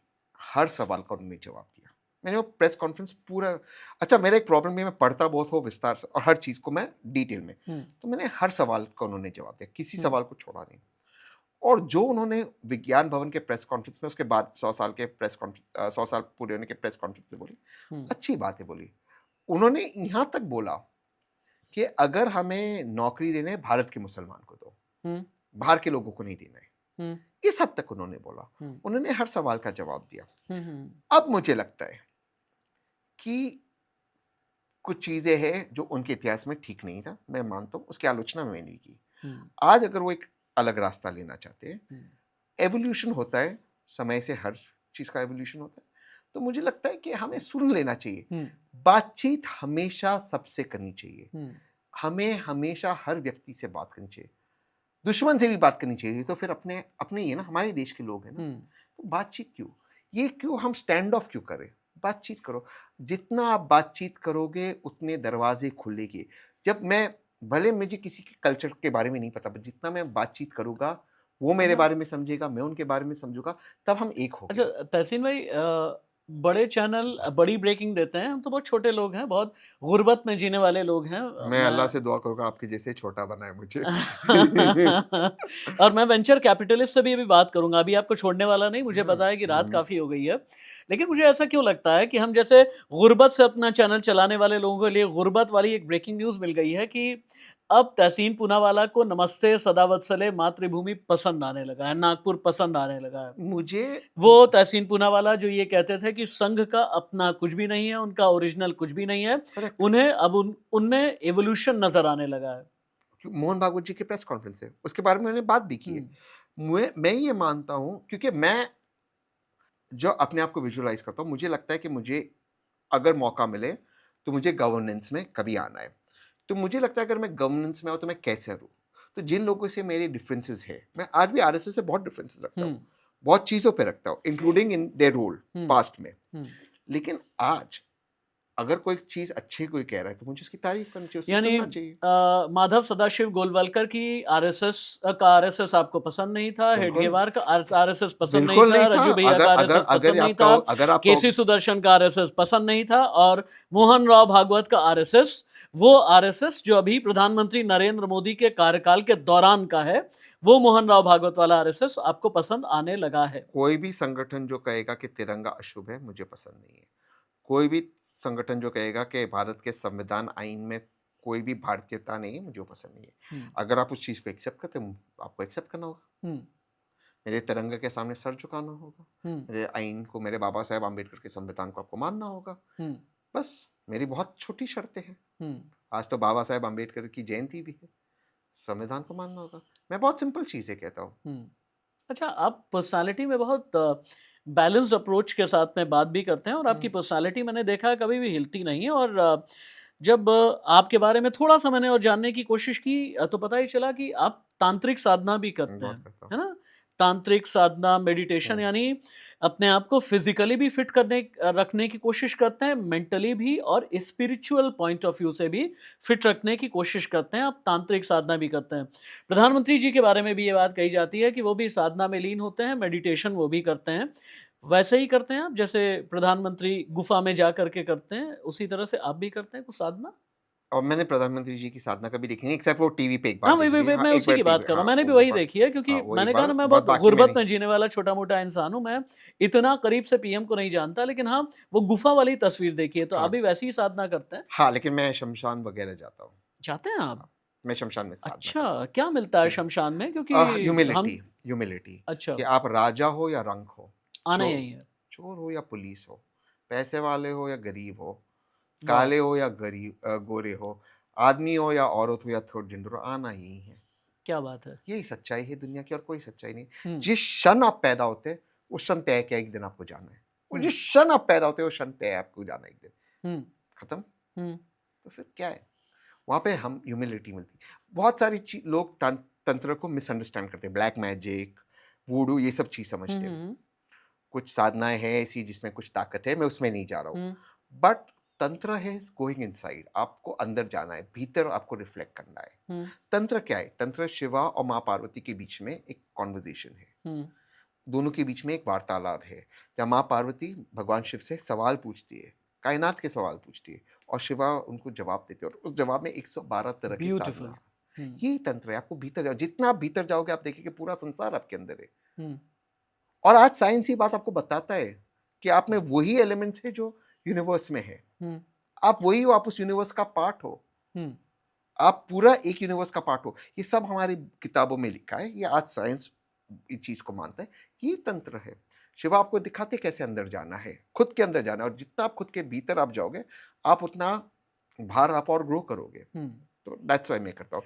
मैं पर अब अपनी बात प्लीज़ पूरी हम्म, कर लीजिए, मुझे तो बहुत तो खूबसूरत बात लग रही है। हाँ। तो मुझे तंत्र में एक रास्ता मिला है, हुँ, जहां पर मुझे एक एबिलिटी मिली है टू लेट गो। हुँ, कि मुझे कोई चीज से लगाव, इसको मिसअंडरस्टैंड मत करो, मेरे में एम्बिशन बहुत है, मुझे आगे जाना होना है। भी चाहिए। बट मुझ में अब वो नहीं रहा है कि मुझे हर सवाल का जवाब देना है, इसको नीचे गिर, मुझे अब उन चीज़ों से फ़र्क नहीं पड़ता। हुँ, शायद ये मेरा एवोल्यूशन हो, हुँ, शायद, और मुझे लगता है ये साधना और तंत्र की वजह से आया हो। हुँ, तो मैं अपने ग्रोथ की, मैं ना ही साधना और तंत्र किसी और के लिए करता हूँ, ना ही किसी को इम्प्रेस करने के लिए, मैं अपने ग्रोथ के लिए करता हूँ। हुँ, मैं कोशिश करता हूँ कि रोज़ सुबह, मैं मेरी 2 प्रैक्टिसेज़ है। सुबह जैसे मैं उठता हूँ, हुँ। मैं साधना करने के बाद, एक तो 4 बजे करता हूँ, फिर जब भी मैं उठता हूँ 6, साढ़े 6, 7 बजे, मैं फिर साधना करने के बाद, मैं मिरर के सामने अपने आप को देखकर बात करता हूँ। अच्छा। और रात को सोने के पहले मैं मिरर के सामने देख के अपने हुँ, आप को बात करता हूँ, और जनरली थैंक यू बोलता हूँ, हुँ, ग्रैटिट्यूड देता हूँ। हुँ। सवाल ये है कि क्या मैं खुद से आँख मिला सकता हूँ? बस यही है। वॉव! मुझे खुद से आँख मिलाना है। मुझे किसी से कोई फ़र्क नहीं पड़ता, और शायद उसी वजह से मुझे अब कोई चीज़ से फ़र्क नहीं पड़ता है। Hmm, in a positive way, not in a hmm, negative way. Hmm, but उसका एक पैराडॉक्स भी है कि फ़र्क पड़ता है in terms of empathy. Empathy ज़्यादा है। मुझे लोगों की मदद करना है, मुझे लोगों के साथ काम वो मुझ में बढ़ गया है। हुँ। मैं यहाँ पर व्यूअर्स को एक बात कहना चाहूँगा कि शायद व्यूअर्स में बहुत से विजिलेंटे ग्रुप भी होंगे जो अपने आप का कानून थोपने की कोशिश करते हैं धर्म के आधार पर। बहुत मुस्लिम विजिलेंटे ग्रुप भी होता है, हिंदू विजिलेंटे ग्रुप भी होता है, और इस सेक्शन को जिसके बारे में ज़िक्र अभी तहसीन पूनावाला कर रहे थे, इस सेक्शन को प्लीज़ रिपीट कर के देखिएगा भी और सुनिएगा भी, जहाँ पर तांत्रिक साधना की बात की गई है। क्या इसी तंत्र साधना के ज़रिए जो मेडिटेशन आपने किया, क्या इसी के ज़रिए कोई इंट्यूशन आपको आई और आपने पूरी दुनिया के सामने जाकर के कहा कि बिलावल भुट्टो इज़ अ गे? उसके बॉयफ्रेंड को मैं जानता था। रियली? अब कहाँ वो का है वो बॉयफ्रेंड? अब छोड़ दीजिए, वो है। वो बेचारा पॉलिटिकल करियर है उसका, बट वो नहीं, है। कहाँ का है? बट है, अब वो है, वो अपनी बात करे। बट ठीक है, और उसमें कोई गलत बात भी नहीं है। अब हुँ, शायद वो कोई गलत बात भी नहीं है हुँ। कि नहीं, सबकी मैं अपनी गलत अपनी, नहीं बोल रहा, लेकिन मैं जानता था, लेकिन खत्म हो गया। ये अपने आप में बहुत बड़ी बात है, क्योंकि बड़ी क्यों है? वो जब भी मंच से अब चीख वो अब वो हाँ, बेचारा एक ऐसे मुल्क में, वो पॉलिटिक्स में, सियासत में, जहाँ पर ये चीज़ एक्सेप्टेड नहीं है। बट ठीक है, इसलिए मुझे भारत बहुत पसंद है कि आपको जो आपकी प्रेफ़रेंस हो, वो आप हुँ, कर सकते हैं भारत के अंदर। तो ये फ़र्क है इन दोनों मुल्क में। हाँ, जहाँ तक सवाल है उस बेवकूफ़ का चीखना, क्योंकि उसको वो सियासत बात है कि वो जिस तरह से चीख रहा था, मुझे एक एक मुझे बुरा भी लगा हुँ, कि जिस सेना के लिए वो चीख रहा था, ख़ास करके सिंदूर के वक़्त, हुँ। उसी सेना ने उसकी मम्मी की जान ली। उन्हीं आतंकवादियों ने लिया। सच बात है। सोचिए आप। हुँ, और उसकी हिम्मत नहीं है हुँ, कि बताए कि वो गलत है। पाकिस्तान में किसी की हिम्मत नहीं है आसिम मुनीर को बताने के लिए कि आप गलत है। हम्म, और अगर किसी आपके व्यूअर्स को जानना है कि धर्म किस तरह से एक देश का नुकसान करता है, पाकिस्तान को देखिए। हम्म, जो आपके व्यूअर्स नहीं जानते, मैं ये मौका लेकर बात करना चाहता हूँ। आसिम मुनीर पहले आर्मी चीफ है पाकिस्तान के, जो एक हाफिज कुरान है। बहुत सारे उनके आर्मी चीफ्स हैं जिन्होंने कुरान और धर्म के बारे में, इस्लाम के बारे में बात की, जियाउल हक वगैरह। हम्म, लेकिन आसिम मुनीर एक प्योर हाफिज कुरान है। हम्म, वो ये बात मानते हैं कि मक्का मदीना के बाद दूसरा अगर कोई इस्लामिक राज्य है वो पाकिस्तान है। वो ये बात को मानते हैं। हम्म, वो ये बात मानते हैं कि अल्लाह ताला ने उनको ये मिशन दिया है। हम्म, और जिस तरह से उनकी जर्नी और ग्रोथ हुआ है, हम्म, वो ये बात मानते हैं कि हर चीज के हर ऑब्स्टिकल के बाद वो आज फील्ड मार्शल आसिम मुनीर जिंदगी भर कम्युनिटी लेकर डोनाल्ड ट्रंप उनका नाम ले रहे हैं। वो ये बात मानते he is a psychotic man. Hmm, और ऐसे मुल्क को किस तरह से धर्म बर्बाद कर, आप देखिए। हम्म, मतलब आप सोचिए वो कितना साइकोटिक है कि वो बार बार कहता है कि मैं न्यूक्लियर वेपन्स का इस्तेमाल करूंगा। हम्म, ऐसी बात और कोई नहीं करता है, दुनिया में कोई नहीं करता। नॉर्थ कोरिया ने भी बंद कर दिया ये बात करना, हम्म, वो करता है। हम्म, तो this is the level of how addiction to one obsession with religion can spoil your country. Hmm, और ये हमें सीखना चाहिए इससे। हम्म, इसलिए पॉलिटिक्स और धर्म को मिक्स नहीं करना चाहिए। हम्म, आसिम मुनीर वो डेंजरस व्यक्ति है। और जिनको लगता है कि पाकिस्तान का अच्छा वक्त चल रहा है अभी, हम्म, आज से 5 साल बाद ये पॉडकास्ट देखना, पाकिस्तान का फिर बुरा वक्त चलेगा। हम्म। क्योंकि ये कभी भी ये मिक्स नहीं हो सकता है। पॉलिटिक्स में एक बात और भी होती है ना तहसीन भाई कि एक जनरेशनल शिफ्ट भी आया करते हैं। हम अपने इर्द गिर्द की अगर दुनिया हम देख रहे हैं तो वहाँ पर जनरेशनल शिफ्ट आया है और इसकी वजह से रेवोल्यूशन भी आया। जेनजी ने रेवोल्यूशन कहाँ पर किया? श्रीलंका में। जेनजी ने रेवोल्यूशन कहाँ पर किया? नेपाल में। जेनजी ने रेवोल्यूशन कहाँ पर? बांग्लादेश। बांग्लादेश में भी किया। जेनजी रेवोल्यूशन की आग बहुत बार कई मुल्कों को जला भी रही है और इस आग में भी धर्म है। नेपाल में भी धर्म है, बांग्लादेश में भी धर्म है। क्या इस तरह की कोई चिंगारी देश में भी, हमारे देश में भी है? नहीं, क्योंकि हम वेरी स्ट्रॉन्ग डेमोक्रेटिक फाउंडेशन है भारत के। हम्म, लोकतांत्रिक फाउंडेशन बहुत स्ट्रॉन्ग है। हम्म। बट जेनजी चेंज लाएगा, बट रेवोल्यूशन से नहीं, वोट से। बट एक चीज हमें नेपाल की तारीफ लेकिन करनी इस चाहिए। जेनजी को अगर हम ये दिखाएंगे कि भाई अखलाक के साथ में ये हो गया, इस जेनजी को अगर हम ये दिखाएंगे कि देखो जोधपुर के कन्हैया के साथ गुस्ताख रसूल की एक ही सजा, सिर तन से जुदा। अगर इस जेनजी की शुरुआत ही दिमाग की इस तरीके से होगी या किसी एक्स मुस्लिम पर अटैक हो गया, जानलेवा अटैक हो गया, उसकी जबान तक काटने की कोशिश की, उसकी जान तक भी लेने की कोशिश की गई, अगर जेनजी को इस तरह से दिखाने की कोशिश की जाएगी तो क्या वो पॉइजनस नहीं होगा? होगा। बट उसके पहले मैं एक चीज कहना चाहिए। एक तारीफ हमें करनी चाहिए हाँ। श्रीलंका, नेपाल और बांग्लादेश की, हम्म, कि जो भी हुआ, लोकतंत्र में जो शिफ्ट ऑफ गवर्नमेंट हुआ, बिना किसी झिझक हुआ। हाँ, ये यस, ये इसकी बिल्कुल तारीफ ठीक करनी बात है। चाहिए। हाँ, हालांकि बांग्लादेश में वो जो एनजीओ वाला चला रहा था, हम्म, वो चला गया, हाँ, नोबेल प्राइज वाला हाँ, एनजीओ वाला। बट शिफ्ट ऑफ गवर्नेंस हुआ। हाँ, और अभी जो वजीर आजम है वहाँ के, हाँ, खालिदा जिया के बेटे, उन्होंने भी इंडिया की तरफ एक अच्छा रुख अपनाया है हम्म, और चीज कही है। तो I think that is good. तो एक हम्म, डेमोक्रेटिक प्रोसेस वहाँ पर है। तो डेमोक्रेसी हमारी रीजन में, इन एरियाज में स्ट्रांग है। और भारत में तो बहुत स्ट्रांगर देन दीज कंट्रीज। हम्म, अब आते हैं जेनजी और भारत में। हम्म, मुझे लगता है जेनजी भारत में चेंज लाएंगे। अच्छा, इसलिए चेंज लाएंगे क्योंकि वो थक गए हैं लैक ऑफ अपॉर्चुनिटी से। देखिए, इस देश में आप जब तक किसी बड़े बाप के बेटे ने, आपको कहाँ चांस मिलता है? हम्म। जेनजी ज्यादा मेहनत करते, कहाँ चांस मिलता है? चांस उन्हीं को मिलता है जो बड़े बाप के मुझे बेटे हैं। फिक्र कहाँ होती है, ये जो एक टीसीएस वाला भी कांड हुआ है, बहुत हालिया ही वो है, बहुत जहाँ डेंजरस है। बहुत डेंजरस है। और ऐसी चीजें जब जहन में जाएं तो आपको लगता नहीं कि कहाँ वो सोच कहाँ जाएगी? क्योंकि जो जो यूथ होते हैं ना, वो ओपिनियन मेकर्स भी होते हैं और ओपिनियन ब्रेकर्स भी होते हैं। हमें, क्योंकि इसके पहले मैं थोड़ा आपको ले जाऊं, हम्म, वो जो डॉक्टर पकड़े गए थे रेड फोर्ट हाँ, पलास में, हाँ, हाँ, हाँ, ये चीज हमें देखना होगा कि यंग लोग जो इतने पढ़े लिखे, हम्म, टीसीएस में सॉफ्टवेयर इंजीनियर्स हो गए, हाँ, यहाँ पर डॉक्टर्स थे रेड फोर्ट ब्लास्ट में, हम्म, वो इस तरह की हरकतें क्यों कर रहे हैं? हाँ, ये सबसे ज़्यादा ज़रूरी है। हम्म, और इसके रूट तक हमें जाना होगा, इसके जड़ तक हमें जाना होगा। हम्म, टीसीएस में जो हुआ, आप सोचिए उन महिलाओं का जिस तरह से शोषण शोषण हुआ है। हम्म, उनको बीफ खिलाया गया, जो उनकी कंप्लेन है। इतनी बड़ी कंपनी में एचआर कुछ नहीं कर रहा है, हाँ, फोर्सफुली उनसे नमाज पढ़ाया जा रहा है, हाँ हाउ इज दिस एक्सेप्टेबल? हम्म, और ये बुलिंग हो रही है, ये कन्वर्जन की हम्म, कोशिश हो रही है, और कहीं कुछ पता नहीं चला इतने साल तक। हम्म, अब आ रहा है, तो मुझे लगता है कि we will have to get to the root of it. ये जो then हो what's रहा the है, root, what's the root cause? धर्म को बिल्कुल अपने घर में रखो, जो भी आपका धर्म हो, हम्म, या आप नास्तिक हो, हम्म, वो घर के अंदर, हम्म, वो आपका प्राइवेट अफेयर हो, पब्लिक मत करो। true, पब्लिक लाइफ में भाई अब सिर्फ भारतीय रहो, ये अब आइडेंटिटी होना होगा, क्योंकि ये बहुत डेंजरस है कि इस तरह की हरकतें, इस तरह की घटनाएं सामने आ रही है। टीसीएस एक छोटी कंपनी नहीं है साहब, टाटा की कंपनी है, लिस्टेड कंपनी है, बहुत बड़ी, इंडिया की सबसे बड़े सॉफ्टवेयर कंपनीज में से, इनफैक्ट शायद सबसे बड़ी होगी, शायद इन्फोसिस विप्रो से बड़ी है मार्केट कैप पे, मुझे नहीं पता, but among the top 5 companies है। टाटा ग्रुप की कंपनी है, उनका एचआर इतना मजबूत होना चाहिए। महाराष्ट्र जैसे प्रोग्रेसिव स्टेट में इस तरह की बातें हो रही है, और अर्बन एरिया में हो रही है।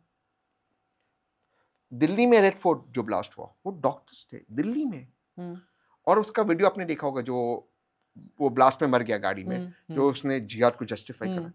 ये बहुत डेंजरस है। और मैं खुद एक मुस्लिम हूँ, हमें इसको कॉल आउट करना होगा, हमें कौम के लिए बात करना होगा। मैं क्यों ये कह रहा हूँ, क्योंकि मेरी बात को गहराई से, मैं थोड़ा इसमें गहराई से, जर्मनी में सब लोग नाजी नहीं थे, सही बात है। कुछ लोग थे, लेकिन जो मेजॉरिटी लोग थे वो पावरलेस थे उन लोगों को रोकने के लिए। अमेरिका को घुटनों पे लाने के लिए सब मुसलमान नहीं थे, 11 आतंकवादियों ने, लेकिन बाकी मुसलमान पावरलेस थे उनको रोकने के लिए, और हमें पावरलेस नहीं बनना है। कोई भी ये कर रहा है, और अगर आप धर्म का दुरुपयोग कर रहे हैं, आप धर्म के नाम पे कर रहे हैं, हमारा कर्तव्य उनको रोकना, ये हमारा फर्ज है, क्योंकि ये देश है तो हम है, ये देश नहीं रहेगा तो हम नहीं रहेंगे। क्या हिंदू क्या मुसलमान, ये देश है तो हम है, तो ये रोकना होगा, और हमें कौम के साथ बैठकर बातचीत करनी होगी कि क्या हो रहा है, क्यों हो रहा है। अटल जी ने बड़ी खूबसूरत बात कही थी दोस्तों, कि सरकारें आएंगी जाएंगी, हम बनेंगे बिगड़ेंगे, लेकिन देश होना चाहिए। देश होना चाहिए। मैं हाँ, अपनी बात प्लीज पूरी करें। तो ये चीज हमें करना होगा। एट द सेम टाइम, जहां पर दूसरे धर्म के लोग भी एक्सट्रीमिस्ट रास्ते पे चल रहे हैं, वहां पर भी, क्योंकि एक्सट्रीमिज्म इस देश को बर्बाद करेगा। पाकिस्तान देख लीजिए। अच्छा, एक्सट्रीमिज्म में मैं इसको कहता हूँ हॉर्सशू थ्योरी। हॉर्सशू होता है, जो हॉर्स के जो अंत के, ये दोनों को लगता है बहुत दूर है एक दूसरे से, पर बिल्कुल पास है।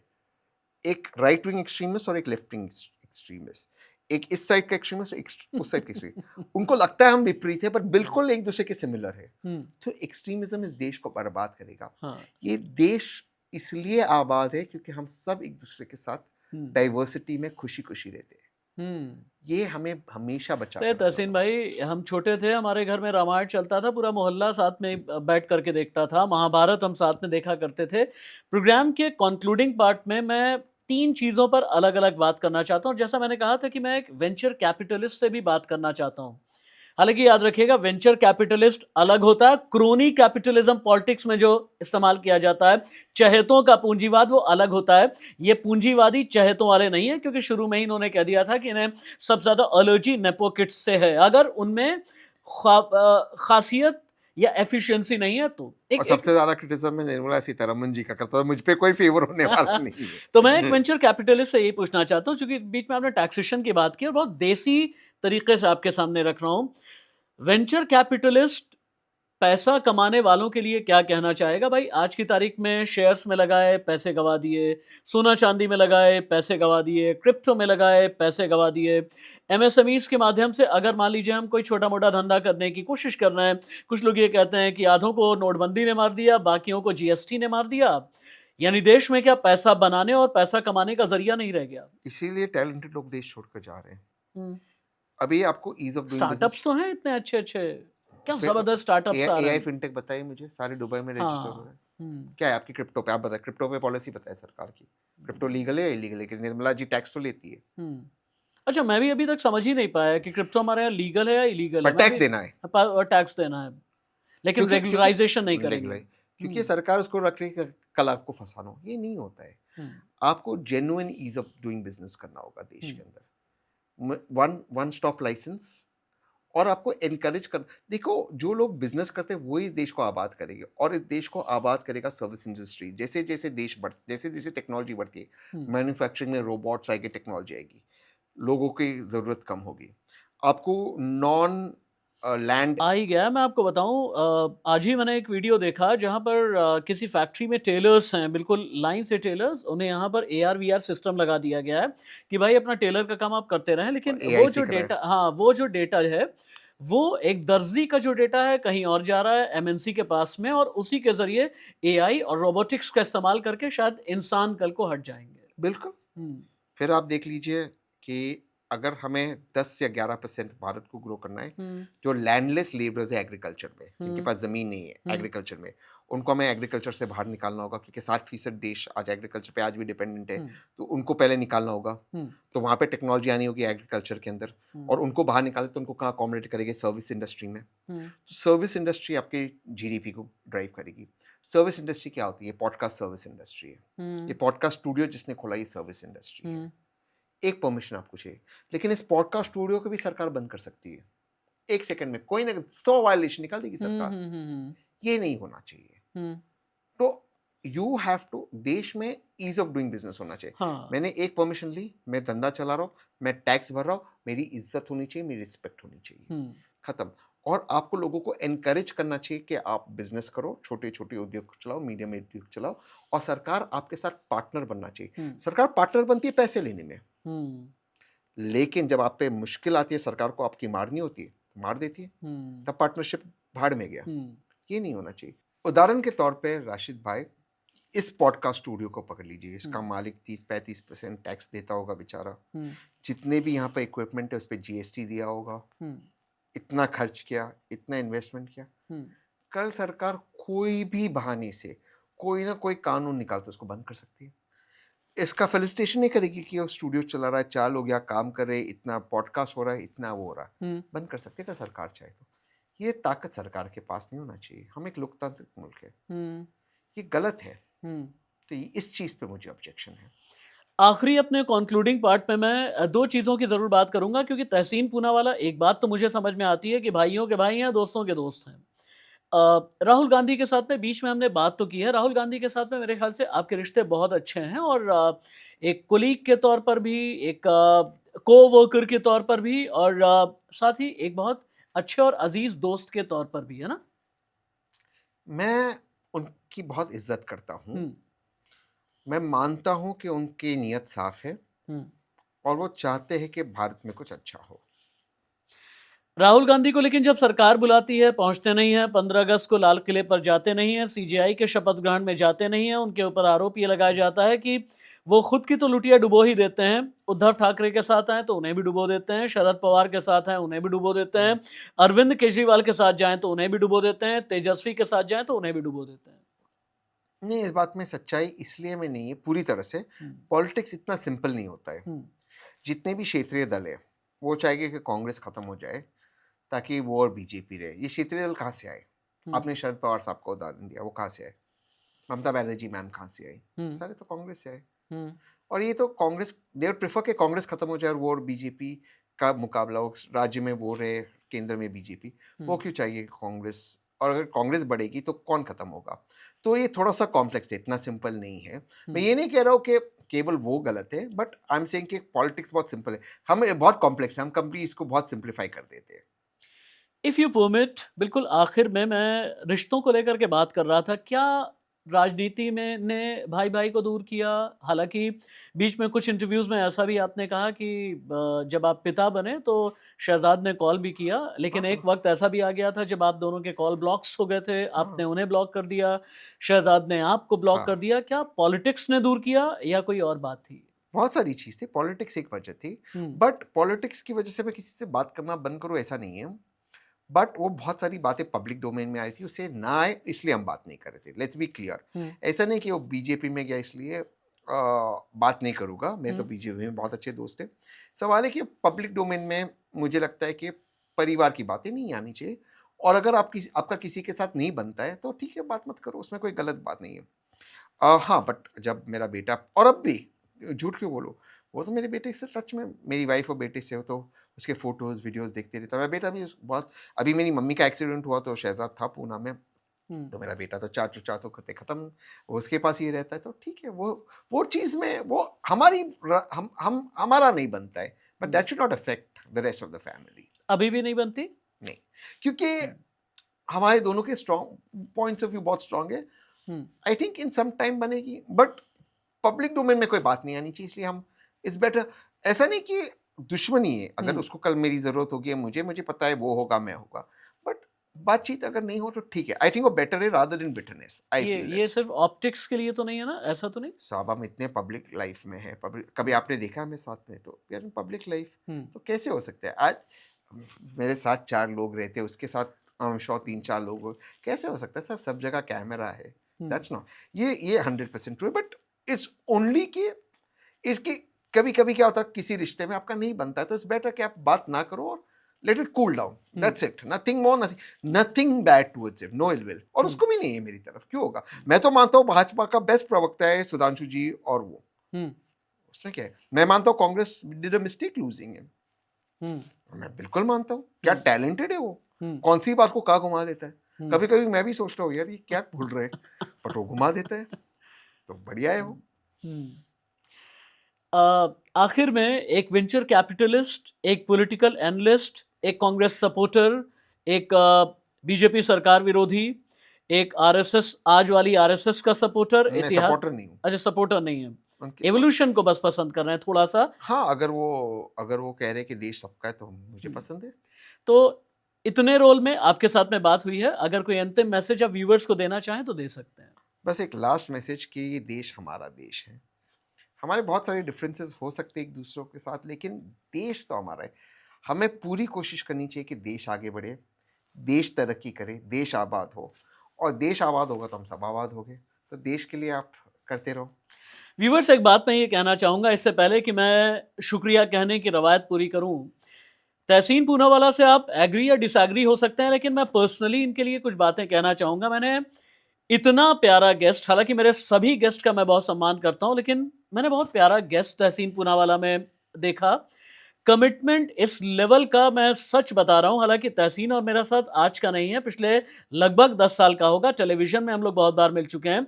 कमिटमेंट ऐसा, मैंने एक बार रिक्वेस्ट की सिर्फ कि प्लीज़ मुझे इंटरव्यू आप दें, although he is a celebrity, लेकिन इस रिक्वेस्ट के बाद में फॉलोअप्स मेरी तरफ से नहीं, पूना से लेकर के दिल्ली तक ये फॉलोअप इनकी तरफ से, सिर्फ मेरी बात नहीं है। दूसरी बात, रात के लगभग 1 बज रहे हैं, ये सबूत देती हुई मेरी घड़ी है, और अपनी टीवी डिबेट से फ्री होकर के आपके लिए तहसीन पूनावाला पिछले लगभग 1.25 घंटे 1.5 घंटे से इस इंटरव्यू में हैं, इसके लिए बहुत खास शुक्रिया। और ये बात मैं सच बता रहा हूँ, दिस पर्सन इज यारों का यार, this person is clearly unfiltered. एक बार भी मुझसे ये नहीं कहा कि सवाल किस एंगल के होने वाले हैं, किन टॉपिक्स पर बात करनी है। बात आप किसी भी तरीके की कर सकते हैं, और सबसे बड़ी बात ये, न जाने कितनी बार टीवी डिबेट में हमारे बीच गर्मा गर्मी हुई होगी, लेकिन दोस्ती याराना कभी भी नहीं टूटा है। और रिश्तों को समझने वाला इंसान अगर एक शब्द का इस्तेमाल करे ना, एम्पैथी, तो इसका मतलब यह है कि इस इंसान को दूसरों का सुख और दुख वाकई में प्रभावित करता है। और बहुत बार मैंने इन्हें अपनी आंखों में आंसू लाते हुए भी देखा है, तो आप समझ सकते हैं इमोशनल किस हद तक के होंगे। Thank you so much. अमूमन ये रवायत होती है कि मैं नॉर्मल शुक्रिया कह दूं, लेकिन मैंने बहुत दिल की बात की है।